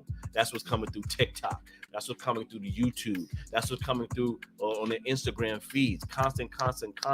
It's over sexualization. It's over stimulation of what they think beauty is, what they think women's empowerment is, what they think a Black man is, or what, and it's like, and these destructive images of both sides. And it's right? always something going on. I don't get it. I don't understand what they're doing with this. Why is everything a competition? I'm getting it out here in these streets. Bump these punk ass niggas. Why? Why is that the energy? Why isn't the energy like, first of all, because you need to understand African-centered consciousness, separate and apart from this. You're not winning in the matrix. Anything you get in the matrix is all maintenance. It should never be your center of gravity. But it's your center of gravity because you have no self-worth as an African. White-centered consciousness has diminished the value of African life, of African people, and they have put Africa, and everybody knows there's a Black code, there's a white code of Black people, oppressed Black people. Don't help them do nothing, lie, don't. That's what it is. In order for you to take part in the buffet, this huge American experience that is the grand finale of America, you have to not support African people. And that's what happens out here. So any people of color conversation, it's a very short-lived one when it comes to African-centered consciousness. And because African people don't actually have an African-centered consciousness conversation for themselves, because they're afraid to say African deserve to have sovereignty. African people don't need to ask permission for nothing. African people have to be in a situation where they can sit to the table and create their own terms. And I don't care if you don't like that. That's not segregation. That's empowerment. That's self-preservation. We don't have that. And until we get that, I don't care about nothing else. That's my first priority. We can be friends. We can be cordial. We can cohabitate. But my first concern is making sure that African people get their sovereignty so that they can sit as raise their back with their own center and make negotiations. As long as you are exploiting African people and you can dig in our pockets and manipulate and twist our arms and take our stuff and create havoc in our communities, bring guns to Africa to cause all kinds of on the ground civil conflict, send other groups of people to Africa. Listen, African countries have their independence, but them folks are still in the behind the curtain, still pulling strings. They still pulling strings. They still manipulating the government. All of these countries have their independence from the overt presence of something and someone else. Most of these countries have their currency that America and the UK have devalued to basically zilch, when Africa is one of the only countries that pretty much has all of its natural resources. How you devaluing dollars? The American dollar is fiat money. It's not based on nothing. It's air. Matter of fact, it's based on the 88%. Whoever else these other people are that are here in America, America's GDP is based on those people. America doesn't produce no value other than, hey, anybody from any other country come here and sell our 42 million Africans, our how many Latino, how many Asian, come here and sell your junk to them. They'll buy it. That's going to make you and your country some money. Come here to America and experiment on our people. Set up your biotech companies. We got too many of them anyway. That's what America's value is. Africa's value is all the minerals necessary for everything in the world. Period. That's what Africa has. These folks is 12%. They're going to do whatever they can to target your psyche. And as long as we tussling with basic things on the ground, we have to do something different with our children. And they say you educate a woman, you educate a nation. These were three young girls who will never get an opportunity to read the writing on the wall, to be the force that will change a nation. An African woman, it's not the battle of the sexes. It's not better or greater, worse, better or worse. The African man and the African woman, they are a unit together. They are both parts of half of a whole. But the faculty of each is different. A woman has a function as a woman in the African nation. She has a function. There is something that she does. And bopping her ass and putting her titties on a rack is not a part of that conversation. They didn't wear clothes in Africa be 120 degrees in the shade. So it's not practical to have on a whole bunch of clothes. That doesn't mean that they were sexualized either. That's not appropriate for this American context if you want to be recognized and respected. It shouldn't matter what I'm wearing. You're supposed to respect me anyway. Says who? They had a comedian back there saying, well, you wearing a prostitute's uniform. You want to be respected as a woman, but you're walking around here like a prostitute. So how is this possible? You know that America is hypersexualized. You're trying to be respected. Who you dressing for? Most women only dressing for other women now. At this point, this social landscape that we now have, women just dress for each other. You want to be fly, so other women be like, oh, you cute. I don't give parades. I don't give shouts out for none of that. I don't deal in none of that carnal stuff. That's me personally. That's my personal value system. I don't deal in that physical. I don't deal in the makeup. I don't deal in the clothes. I don't deal with none of that stuff because all of those things are ways to cover up the issue that needs to be addressed. And that's what's going on inside of you.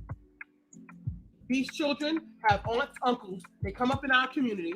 I know people who mothers and grandmothers used to support their sons while they selling dope and drugs in the community to other people. Mm-hmm. I know them folks. Like they live right next door. My grandmother never had a problem. She was that person that moved and do whatever. Yeah, Miss Pearl. Thank you, Miss Pearl. Y'all better get out from in front of here. Don't be up in front of here. That's what she say. Don't be out in front of this building. These kids out here playing right now. In other words, you see these kids? They playing. They get down the street. She probably could have done more if she knew more. She wasn't me. Because I want to know what's good. We get ready to have a business meeting. We get ready to build a business. I like that Brooklyn Mike. Brooklyn Mike? I'm not saying Brooklyn Mike. Brooklyn Mike is a comedian. When I used to do stand-up. What are you talking about? He had the Netflix special. Dave Chappelle? Wait, what are you talking about? Anyway, the brother he went to the hood and he took the brothers and brought them from gangs and had them build a juice business. Killer Mike. Yeah. He had them build a bottling juice business. Brothers from opposing gangs. Mm-hmm. Because the brothers out here, they need to eat. Yeah, they got Bloods and Crips, yeah. The system that messed them up. So they need a faculty. And unfortunately, the system is situated where you got these African women getting these master's degrees in education. And that's another thing I wanted to actually bring into the space too. Give thanks, Sister Mo. Appreciate you for coming in. That happened with Issa Rae. Oh, shouts out to Issa Rae. She just got married on her secret. I was just saying really quick on that. You want to talk about keep up private life, private on 3,000? That was it. She's been with this brother for 10 years. She's been with this brother for a whole decade and just got married to him. And you would swear you would never even know he existed. No Grammys, no nothing. You ain't see them together, taking no pictures. With no rumors about it. I applaud her tremendously for that. Now we know who he is, so we'll see. Okay, but just a sidebar. So she did the show Insecure. Yes. She came out with a Netflix special, Awkward Black Girl, that was running for 2 years on not Netflix, on YouTube. On YouTube, yeah. YouTube shorts. She used to make these YouTube shorts called Awkward Black Girl. That was so cute. I ran into that one day. And then she got her uptick when somebody grabbed her and pulled her in, and she wrote this show called Insecure. Yeah. And Her first episode, she's a teacher. She stood in front of this classroom. Actually, she works as a resource community person. Yeah, community with an resource agency, outreach. Community outreach. And she came in to talk to these youth about professional development and signing up with her program. Right. And you're a Black person. The teacher of this homeroom, I believe they might have been 8th graders. Let's say they're 8th graders, 9th graders. Yeah. Their homeroom teacher is an Asian man. There's a room full of the administrators in the back of the classroom. She's in front of the classroom doing a presentation. And the young kids asked her something about her hair and if she was in a relationship. And she got real awkward about it. No, we're Black. And our youth ask us these questions. It's very important that we have a response for them. Right. And I know that a lot of us at 35, 40, 50 years old don't really have the narrative to be able to answer these questions with our youth and be with our youth around certain topics without bias. We don't know how to not say things that sound racist to our youth. Because either we're torn between being so frustrated and so angry with things like George Floyd, right? And Ma'Khia Bryant getting shot by a cop. When she called the police, she's the one who called for help. We're upset about these Karens who think that they can just walk up in your space and be all up in your space, taking up too much space, and they have no right. We're upset about this stuff. And some of us are professionals out here trying to live, and they still want you to come to work in skin and grin because they get to live in the white bubble of privilege. I ain't here for it. Because most administrators in some of these places, the higher you go, the whiter you get. We as African people are not producing something different. We continue to produce more of the same. So that says that based on mathematics, we're actually part of the problem, right? By default, our behaviors are part of the problem because we continue to produce more of the same in our own communities. We're not empowering our people. So because we don't know how to, she started the conversation, and that was a conversation that I wanted to bring to the show to kind of discuss a little bit. Because when our youth ask you, you're supposed to be in a hole with them. You're supposed to take that moment to be with them. I did some summits. I've done a couple of summits with young people, and they always ask me crazy questions, not crazy, but inquisitive questions because they can't get the answers from nowhere else. You got teachers. You've been in school since I was in school since pre-K. I went to school at 2 years, 8 months, point blank. I was in school. And by the time I meet some of these youth, and some of these youth summits, they're in 8th, 9th, 10th, 12th grade. And they asking me things about culture and African hair and, you know, being in relationships, things that are African-centered because they're looking at their future. What am I creating? Where are the examples? Because I didn't have any. I had to pitch and pry off a couple of people in my space, get little tidbits of stuff. Because the adults in my life back then, in 80s, 85s, when I was in high school, junior high school in the 80s, in the 90s in high school, they weren't living that life. They were just trying to put it along and hold their head down and get what they can get, take care of themselves and their families, and give their kids what they didn't have. Coming off of the civil rights era. The teachers that were coming when I was coming up are on the cusp of the 60s, some of the 50s, 60s, 70s. Those were the teachers that I had. So everybody was in hyper overdrive. Emmett Till was killed in 1955. My grandmother was born in 1938. So this gives you context. And if we also look at the context, we need to know that we are creating more of the same. We need to be able to look at this, honestly. We're not getting better. Our youth going to college and coming out, being able to divvy out holes and put a round peg in a round hole, it's not progress. It's not progress. Oh, we just hang some bowls and some things on you, but you still have no identity. You still don't have mattering. You don't know that you matter for no reason. You don't need to do nothing or have nothing or be nothing. You were born with the force divine design gave you. You already matter. You come from a rich heritage, life before slavery. They say when Africans ruled the world. Mm-hmm. So this individual space of 12% wants to rule out of envy because they didn't like what was happening. They didn't like that Africans was nice to them. Came in and helped them get their communities out of disease and famine. Right? They didn't like that. They wanted to be in the front of the room. You know, they always go for the top of the brass, they say. I'm just saying. So it's important that our children know that we were not always subordinate. And you need to always be able to let them, don't just show them Egyptian statues and, you know, don't just show them that, because that's not practical. That's not applicable to everyday living. In everyday living, they need to have self-agency, what is called a locus of control. My term paper in undergrad was on a project called locus of control. You either have an internal locus of control or you have an external locus of control. And because we've been cajoled into poor habitual behavior, we now have an external locus of control because we don't have an internal locus of control. So we do what we're told to do, most of us. And we've literally just done what we've been told to do.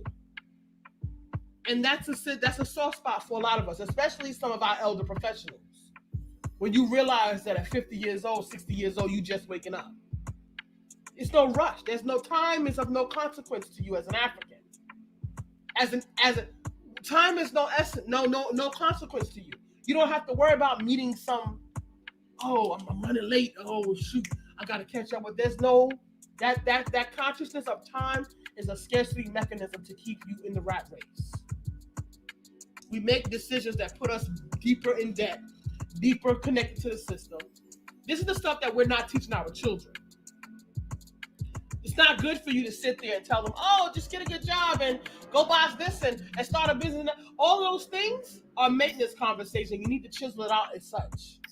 Because even if you get a business in the matrix, you're still beholden to the matrix. Right. You still don't have sovereignty. Like other nations, if something happens to a person from another nation, that nation will come and rally up with their army and come up in here and rearrange some things.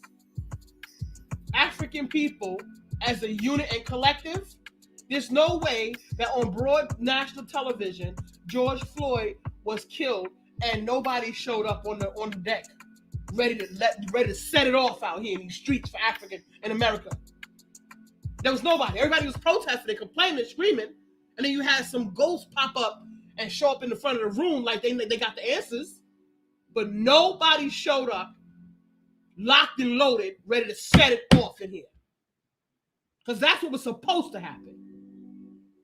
How dare you? We knew this was going on over here, but we didn't know it was this bad.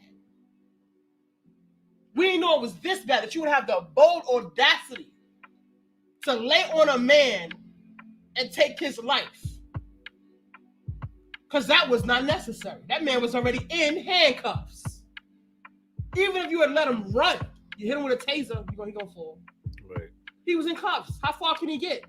Have you ever been in handcuffs? In corrections training, they put you in handcuffs at least one time as an exercise, so that you can understand how much a person can do with handcuffs on. So I know how subdued he was. You don't have the right to just disable someone's natural human response. Because even though you're arresting him, he still is going to tussle back because he's a human. You're supposed to be able to deal with that. There should have been somebody to show up and help African people. There should have been someone coming up in here locked and loaded, ready to set it off on our behalf. Oh, we were supposed to be ready to go for broke. Up in here, period, done. It's a year later. A year later, and absolutely nothing has happened. Nothing has changed. Nothing. No thing has occurred that has been any way impactful to the social conditions of African people in this country, period. Nothing. That's what's so insane about this whole situation. It's like literally a global, quote unquote, became a global phenomenon, even though it's something that's happened for centuries. But this global outrage for African life being lost dissipated, and now it's back to regularly scheduled programming. And now it's pandering, and it's discounts and 20% off shirts with, you know, the RBG flag on it, and it's painted roads, and it's statues, and it's all these things that actually aren't shifting the dynamic of what we're dealing with culturally. Where are the laws being passed? Where is the fight for that? Where is Where is the boycott of these spaces that don't serve Africans in the way that they need to be respected as human beings? Where are these pieces that are happening that our elders, I don't want to say just our ancestors, our elders, right, the grandparents and great grandparents were fighting against, right, and fighting for liberation still, while enslaved and afterwards, because it didn't stop. They just changed the mechanism. Right, the system has constantly changed the mechanism of how we're oppressed, and they make it look a certain type of way. Now it looks a certain type of way where you can't even tell if you're not thinking hard enough or looking hard enough. You can't even tell that it's still moving. I've seen people that's over here commenting, talking about, oh, well, LeBron James is about to be either a billionaire. How you guys say you're so oppressed? Oh, Jay-Z and Beyonce are billionaires. You guys say you're so oppressed. This is renting on borrowed time. Once they say something that's distinctly and staunchly for the upliftment of the African, whether it's having people go back to understanding the ancestry or fighting back or this, that, for the sake of African lives in a real way, that takes away from the system being that dependent structure, all that's going to be gone. With a blink, with a click, with a push of a button, all that's going to be gone. They're doing what they've been doing so far. That's been entertaining the Matrix. The moment it becomes a threat to the Matrix, that should just let you know, even what they're doing or what you think they're doing, it's still not a threat to the Matrix. It's still not seen as a threat to the Matrix. It's still just like, okay, whatever. You know why? Because they've run a lot of tests where these things are happening, and nothing happens. We don't do shit. We just think we got a good enough piecemeal, and we go back to just appeasing the system. So it's like, okay, well, we push the envelope, we push the letter a little bit more. Okay, you can say a little bit more here and there. Okay, Jay-Z and Beyonce, they could talk about fighting for police reform and prison reform and supporting black girls and putting and black is king and like all these different things. We can allow that stuff to happen. That's fine. You know why? Because they won't go through with the full reinstatement of their identity. They won't go forward with the courageous act of actually stepping to their identity and stepping away from us. They still going to need us on Black Friday. They're still going to need us on Christmas time. They're still going to need us for the Thanksgiving sales. They're still going to need us for Easter sales. So they don't. It's like, it doesn't matter. You can put.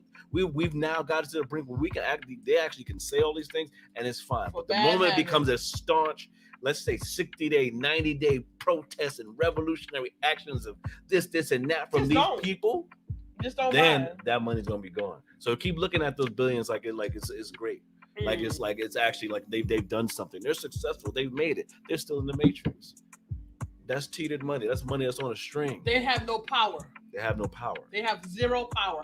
I don't care what you think about Jay-Z or whatever the case may be, which is all well and good, but he has zero power. He can't do squat. He can only do what he's been allowed to do. And so as somebody who's worked in that industry, I'm here to tell you that those folks do not have access to all of that money. They have to call somebody and get access to spend that money. They literally watch every dime that they spend. Because you having a $10 million contract, a $30 million contract to play basketball for this season or whatever the case may be, you know what you can do with that money? You can buy some buildings in Manhattan. You can buy a building in Manhattan and put a whole school in there. And then you can hire all African teachers to teach in that building. And you can make it a private school so that you teach your own African-centered curriculum. These folks got schools where they teach their curriculum only. Yeah. They teach their curriculum, and if you want to be boss enough, you got to test 3,000 to get in. And when you come in, they're going to hollow you all the way out. Yeah. They're going to hollow you. It's an energy thing for African people. And I don't know that we're clear about the energy conversation because we've never endeavored into our energy conversation. We get feelings. We're so worried about how we feel. And now they've given the narrative about your feelings connected to a whole lot of things and bad habits of learned helplessness. So people are going to default to what's comfortable, even if it's dysfunctional. Mm-hmm. In African, it's maladaptive behaviors in African, but we're still doing it. And we're propagating it. And we're inviting other people to join the group dynamics to come in too. And we're peer pressuring other people to come and join our crew.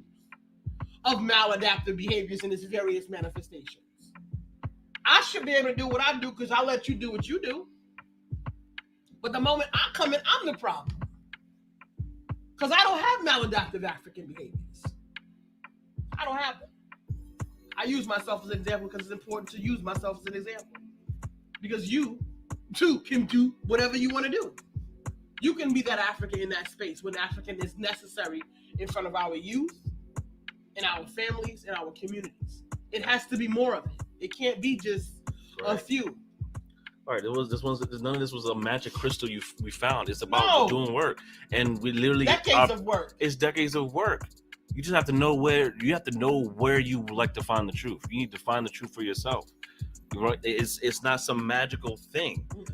To come to these conversations, you have to break the bad habits. You have to break the bad habits. You have to want to understand. You have to be able to take the step back and critically assess your landscape at every turn. And we have been, by and large, conditioned to not critically assess our landscape, to question what's being given to us, to question our conditioning, to peel back the layers of our conditioning. Why is this way? What can I do to counteract this? I want something different. Why can't I get this? Is it because of X, Y, and Z? Have you drawn out the schematics of your human experience as an African? Not just a human experience, but your human experience as an African within this space. Because it's such a compacted battle to be you. You're in a pressure cooker battle to just be you in your African essence, right? First. Then male, then woman, then the carpenter, then the lawyer, whatever the case may be. You're African first because that's what's being seen first, and that's what that will be the determinant of the trajectory within this particular matrix. But what if you took hold of that to where this matrix doesn't even matter, and that is the goal, because what matters is first, you first as African first, the village, all together working in the self-agency, but as a collective. Understanding yourself first, standing in your Kuji Chagalia, your self-determination, understanding yourself first, naming yourself, getting that identity, and being with your village within unity, Umoja, to make the necessity of a thriving village happen. Instead of just sitting there confused, like, well, I don't know, I can't do that. Who said? I don't know what to do. I don't know what to do. Well, no, you figure do it know out. What to do. What you Stop do know what to do. Stop doing that thing. Stop doing it doesn't that work. Thing. How about that? We can actually stop doing the petty stuff that we do. The pettiness, the little infighting, those little things that we do is ridiculous. And we're teaching our children this behavior. We have to stop teaching our youth bad behaviors. And we need to get back the morals in our community. And we need to start calling a spade a spade. But one of those major issues there is stop the bad habits. I told my son when he was coming up, he wouldn't listen to me. Don't get bad habits. Don't get them so you don't have to break them because they're hard to break. And let me tell you what the biggest backslide is. When you start doing something, you backslide into the old way. And because there are so many faculties, religion, work, community, peer pressure of so many people that have maladaptive behaviors against African-centered consciousness, that they're going to be pulling you from every direction, causing you to have to compromise your values in your African-centered position. I'm telling you, I know it personally, every single day. People need approval from me. I don't care about none of this stuff. I'm concerned with you as a human being and as an African. What can you add value? If not, excuse me, I got boundaries. I don't want that foolishness in my space. I don't listen to foolishness. The TV hasn't come on in days in this house. This is just it. You have to change the regimen. They gave you a description of what fun time is. Oh, to be having fun, you got to be doing this. To be joyful, to look like you bougie, drunky stupor. To be a fluent African, you got to be doing this. You have to be traveling here. You have to be buying this. You have to be having these kinds of things. This is what they gave you. They gave you a whole bunch of boxes so that you can look at it and see which one you want to jump into. Because it's sadistic to see that we're getting our come up, but other Africans, them broke, nasty ass kids. That's my sister kid. She dirty. They nasty. Yeah, I sent my kids to private school. See, that's what's happening in families and communities. And there's something diabolically dysfunctional about that reality. That you get to look at other African people with disdain and discord and not give them compassion for the experience that we're all having under the same oppressor. You in the front, I'm in the back. We still baking in this oven. What? You just baking in a nice car. Whoop-de-doo. Okay. You got a few ribbons, and they don't hook a few things on you. Congratulations. That means you left your self-worth in those things. That those means trinkets. that means you compromised. That's really what it means. Right. It means you compromised, and you made some people very comfortable with being oppressive to African people, including other Africans who are anti-black. And now they know they can run to you to be in that oppressive space because you allow it. Yeah, anti-blackness. You're not like the other guy. You're not like the other black people. You're different. What was that movie? That movie you saw, Loose, with the South African kid, and he had to assess his reality. I don't know if anybody ever seen Loose. That South African kid was adopted by some white parents, and he had and in his teenage years and getting ready for college and his thesis and all that, he had to really adapt to the reality of his Africanness in a racist society. And did a report on Frantz Fanon and all his papers that literally were challenging just white supremacist structure in a very physical way. And then he got these friends that was like, oh, you're not like the other black kids. You're not like the other black. You're cool. You're not like you're my cool black friend. That was his friends thought of him as, because he was scholarly and he didn't do the quote unquote things that black people normally do. This is what we do. So if you're in a space where you're making whiteness comfortable, whiteness that's destructive, that's comfortable, that's oppressive, making it comfortable to be in your space as an African, then that's something you need to reevaluate. Because then now you're the symbolism for the rest of the village, right? We're always as one. We're always the symbolism for the whole group, and it's the other way around for them. And everybody else is disagreeable, combative, or destructive. Angry, hostile energy. Sister Rod Loden said, wow, another experience. I seen a woman with a young child on the curb, and the child was fake playing the violin, and the mother held a sign asking for money to pay the family's rent. And she was so emotional that she used this as a teachable moment and told her to stop teaching the kids to beg. Let me tell you something. I was about 24, and I was between jobs. And I had been between jobs for a couple of months, maybe about 2 months. And I went in there and I told her, and I said, listen, I'm going to go to this job interview. And I left my son in the car. That could have been a very different experience because that happened to a young lady recently. The thing about down south is I'm in the Randstad. I'm in the agency. It's a strip mall. So I can look out the window and see my son looking at me in the car. He doing, hey guys.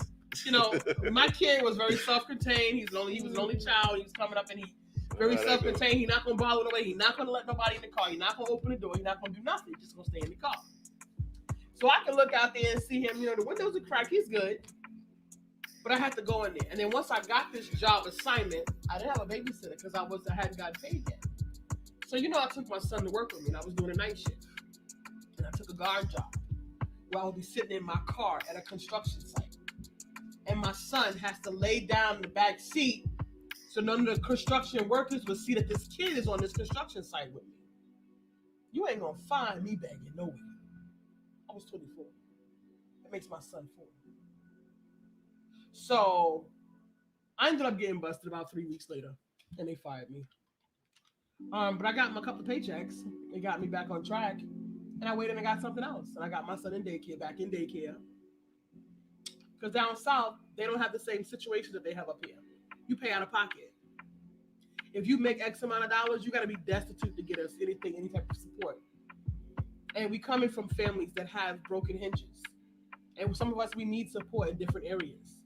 And this is why there's an issue with the village.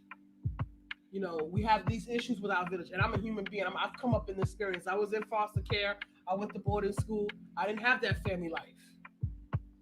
I've lived from family member, and they were just mean and abusive in various ways with their mental health issues and dealing with oppression. That's just what it is. And we're not cataloging our behavior as mental health issues because the Matrix hasn't given you permission to. Oh. The only time the Matrix gives you an opportunity to catalog your oppression is when they can get some coins on your behalf. They put you in some kind of program. Right, they have to capitalize on it. They want you to believe that this dysfunctional behavior you have is normal. Yeah. It's dysfunctional and it's maladaptive. And the gauge is African-centered consciousness and African-centered life skills. If what you do is contrary to that, your behaviors are maladaptive to African-centered consciousness. How you got those behaviors? Excuse me, there are many manifestations as to how it occurred, and we know.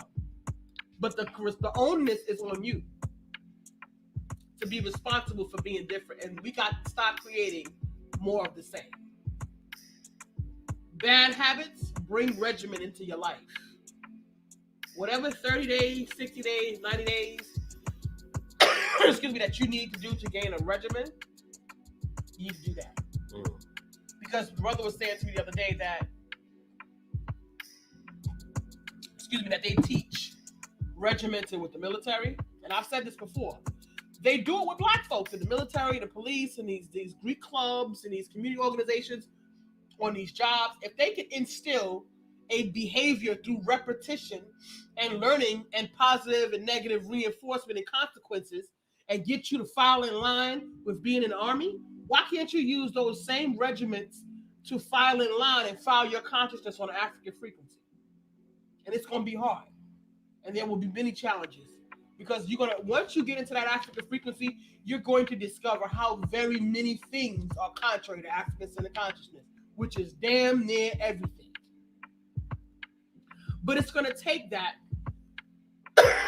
for more of us to get on board with that consciousness so that we can build sovereignty for the African.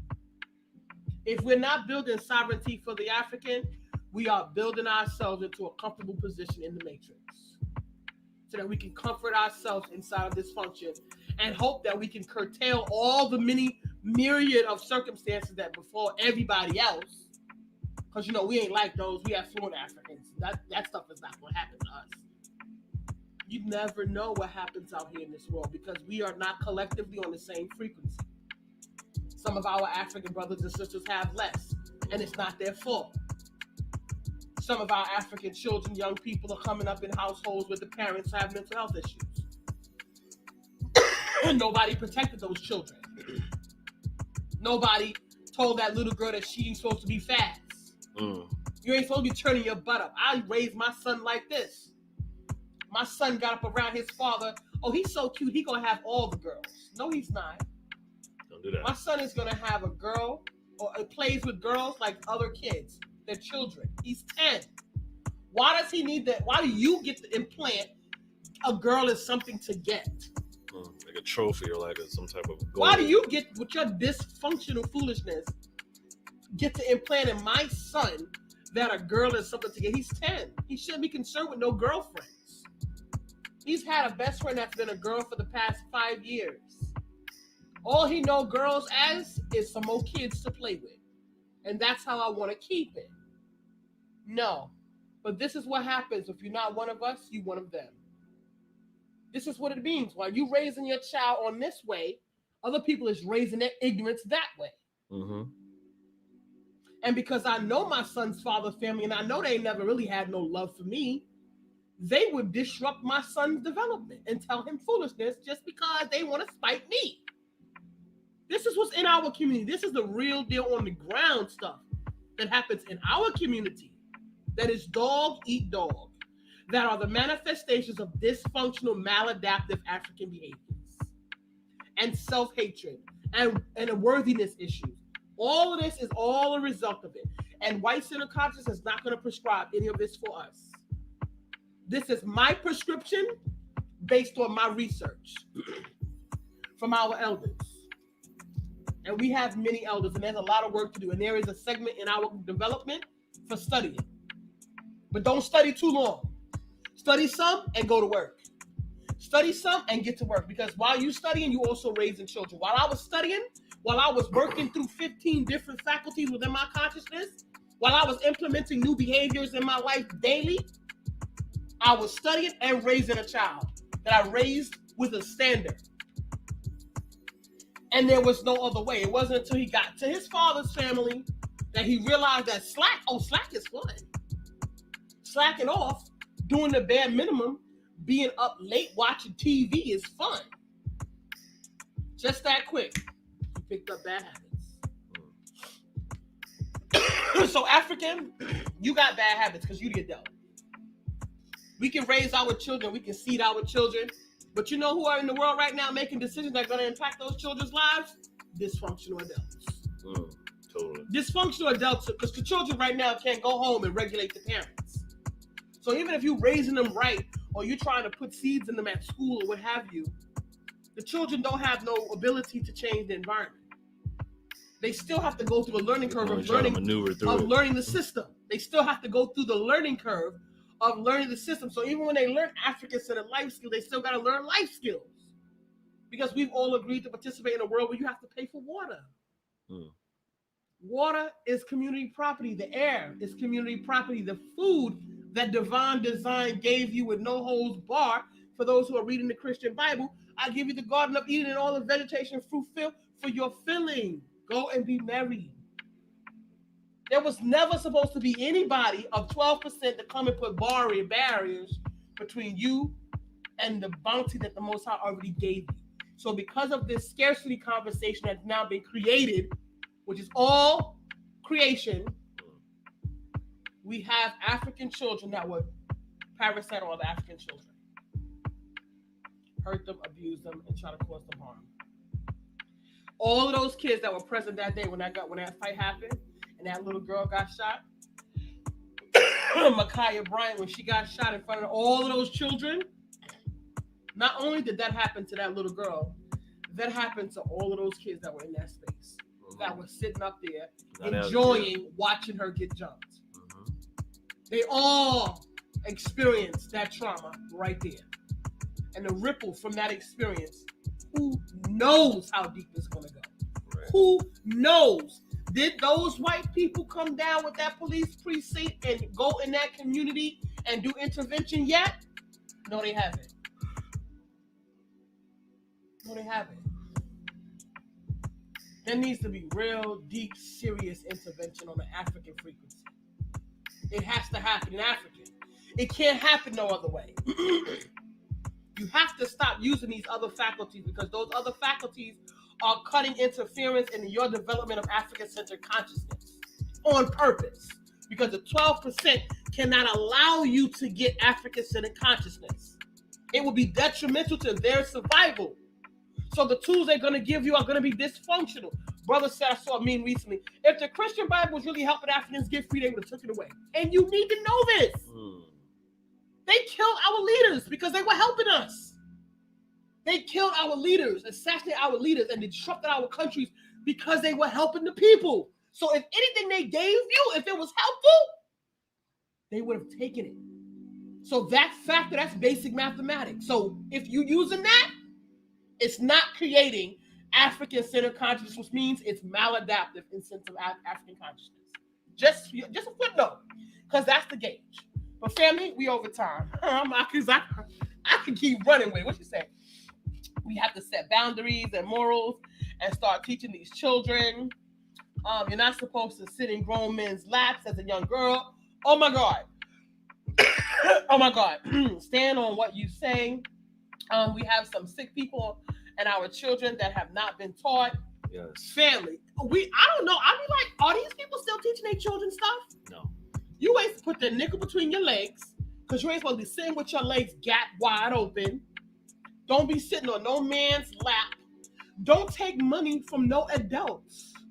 I don't care if you want it. If you ain't got it, say no thank you. See, as a child, it's important for you to be able to say no thank you, because you know what that teaches? Self-discipline and self-restraint. You know that? Shut your mouth and be quiet and sit there and don't say nothing. It teaches self-discipline and self-restraint. Something that I realized none of our children today have. None. If our children are born mild-mannered, they were born mild-mannered. Their parents didn't create mild-mannered children. These children are just letting these kids just do whatever.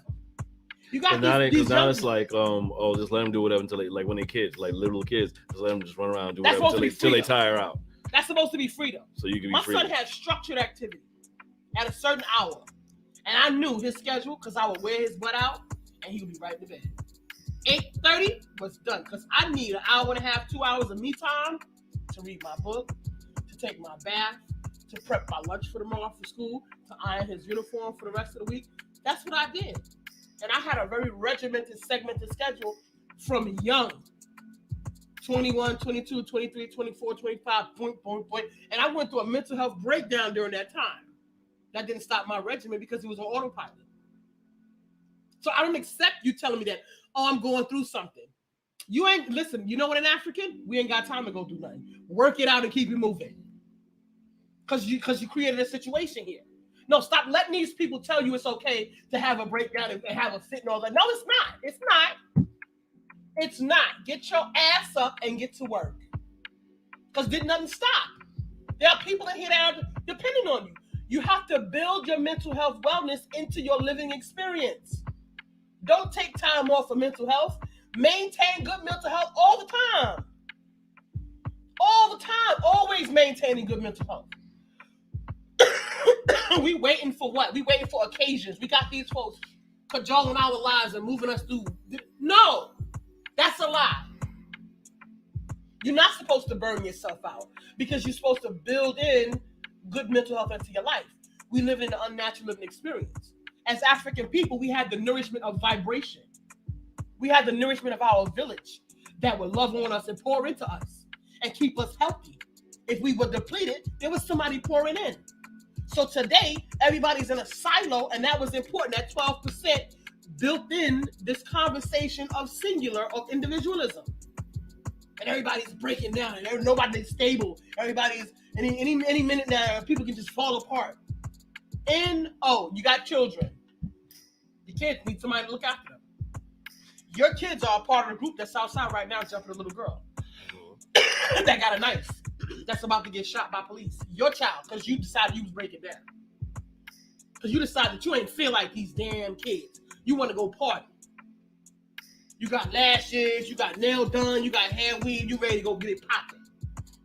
Because I deserve to have fun for my life. This is the foolishness that we are out here telling ourselves under the guise and permission of this matrix. These are our maladaptive African behaviors that we have.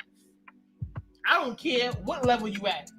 On welfare, executive actor, or corporation. Because I've seen them all stretched out with their ass on their back, with the cootie spread out, bumping the butt, doing whatever, with the skinny mini dress on, titties on the rack. It's all the same. It's all the same self-hatred, maladaptive African behaviors. And now you want to tell your children what womanhood is and what manhood is. How? Oh, it's empowering. Everybody, as soon as people get empowered, they all of a sudden got to put a dress on to show all their junk.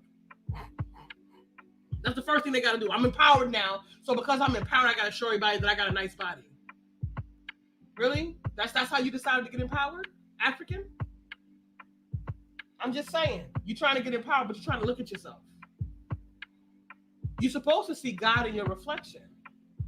And if you're not in the balance with ma'at, you will not see God in your reflection. You will just see that you look nice in the dress. You're supposed to see the divine essential energy of the power of creation. In your God, they say your Christian Bible, based on Egyptian theory, the stories that have been recycled over 5,000, 6,000, 8,000, 10,000 years, the same stories, said that God created man in the image of God. God created humans. We came together and created man in our own image as second in command in the universe to be able to build and create. You're supposed to be able to create, but you decided to create that it's ladies' night. It's ladies' night, and I'm feeling right. Don't that's it, ladies' night. Oh, what a night. So, family, listen, we're going to rap. We were supposed to rap like 20 minutes ago. But look, we love you. We love you. We love you. I was very, this power, I want us to be able to wield this African sense of power. So I'm very urgent about it. My sister said to me that, you be with people, you act like it's an emergency, like it's urgent, because it is. Let these people rock you to sleep like it's a chill time. It's not chill time. While you chilling, they building their fortress in your heaven right now. So if you want scraps and you want to give your children scraps, keep on chilling. Keep on breaking down. Keep on being about you and not about this community. If we built enough fortification in our community, nobody would be breaking down. because everybody will have somebody to nourish them. That's where we at. We get the letdowns and the disappointments, and we can't be nice enough to people. They just show up, and it's like a nervous tick. They just get evil, malicious. Boom, and it just turns like a switch. So, family, let's deal with that. So this is why we be on this work. We want to bring you into the space so that you can be empowered in your life, in your community, in your family, so that we can stop mistreating each other. So we can stop reflecting the evil energy that created anti-blackness and maladaptive African behaviors. We want to combat that with our African essential energy because we have it and it's inside of all of us. We can unlock it and we can heal our children, our community. All we got to do is love on our kids. Miss Hall was our principal in elementary school. That woman filled that whole building. Every child in that building knew she loved them. She was one woman. She had 2 assistant principals. That Miss Hall made sure every child in that building felt loved. So that's the work. That's the work, family. Let's do it. Absolutely. We're gonna play our song. We still gonna play our song. I don't care. We're gonna play our song. We're running out. We're running over time. But we still gonna play our song. And Absolutely. Listen, let's honor Emmett Till, Micaiah Bryant, Olivia Green, and Sanaa. I think it's Sanaa Bahari Amenhotep. Thanks. Absolutely. And all of our youth. Let's honor them each day and everything we live and keep them in mind if we want to shape a better future, especially for our village. And let's just keep in mind, remember, we're here. This is Soundbytes International Radio. African consciousness is claim. One world is the aim. And we're here with you every Monday night, 9 p.m. Eastern Standard Time, right here on Facebook and live on YouTube. So please keep it locked with it each week to have these conversations, these peelbacks, these deep discussions, so we can get to where we need to be, right? Our healing sessions. If we can't curate the healing sessions outside, then come on over to Soundbytes. Let's just talk it out, let's talk it through, and then apply it back, bring it back on home. So remember to subscribe to us. Again, we're on YouTube. Subscribe to us at YouTube on Soundbytes International Radio. Subscribe to us on YouTube at Soundbytes International Radio. Let's get these subscribers up, family. If you're on YouTube, please share the broadcast. Please subscribe. Please share the subscription to your friends, your village, so that they can subscribe as well, so we can build up the space and get the work done. Absolutely, Ashe. Many of you, I'm sure, are following us already, or liking us on Facebook. So please continue to do so and share with your family to do the same. Soundbytes INTL Radio. Please make sure to follow and like us on Facebook and on Instagram. Please follow us at Soundbytes International Radio. We're on Instagram as well. And past episodes of the past seasons of Soundbytes are available on Apple Podcasts and Spotify. So make sure you can tune into that and follow us up there. Give us the review, hit the 5-star, leave a review on Apple Podcasts, and take us with you everywhere you go, and repeat these conversations on, and get them in your ear grills, get them in your mind, and let's make it happen. Let's give me y'all. And also, as you see there, once again, scrolling down at the bottom, please visit our website where you can find all these things contained. This is soundbytes.com. You can also, if you find value in what we bring here with Soundbytes each week, there is an opportunity to support Soundbytes Radio as an independently owned, Black-owned, African-owned operation. Not backed by anything but us. And our will to keep it going. We backed by that, and we backed by y'all. We appreciate those that have donated in the past. We appreciate all monetary gifts or yields that helps us to keep things going. You can contribute there on our website. You can also just go to our Cash App directly at $Soundbytes Radio. Those opportunities you can give back. And your funding and donations help to keep Soundbytes going and thriving and getting bigger and expanding, family. So that's what it's about, right? So on that note, we appreciate everybody that's come in today. Sister Rod Lotus, Sister Melly Queen, Sister Karen. Appreciate you, Brother Tyrone. We saw you come through. Thank you for tuning in. Brother Naeem, thank you. Brother Bricks, peace. Thank you for tuning in. Absolutely, yep. Sister Cynthia, we see you. Thank you for tuning in. And thank you for all those who tuned in and shared the link and are joining the conversation. Remember, you can always join in the playback as well. So if you did miss this episode, just come back on the playback and drop your comments and leave your thoughts. We appreciate your thoughts. It's a conversation. It's not a talk at. We're not talking at y'all. We're talking with y'all. So it's a family village. All right. So you know how we do. You know how we go out on the high note. Yes. Absolutely. So, yeah, Sister Karen, the Cash App is scrolling at the bottom. It's $ Soundbytes Radio. We appreciate your support. Thank you so much. Always, Absolutely. beloved, Ashe. Thank you so much. We appreciate you, Sister Ra. So let's get into this music. Rock out with us for a bit. You know how we close out, get into that power to I am. Get that energy right. The official video is dropping tomorrow night, 8 p.m.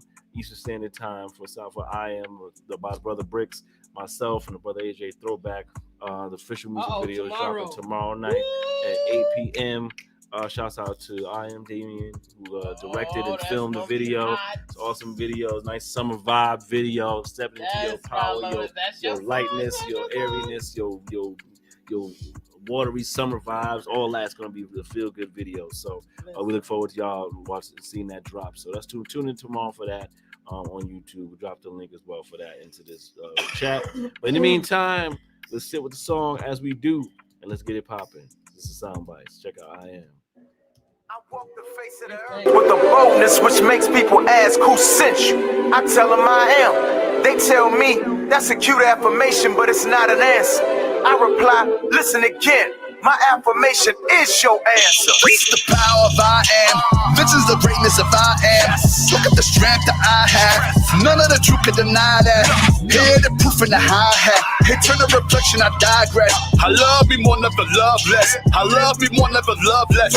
Turn $1,000,000 dreams, yeah, how I manifest it. Look deep inside, yeah, you be the blessing. $1,000,000 dreams, yeah, how I manifest it. Anything I want, yeah, turn up. This is the power of I am.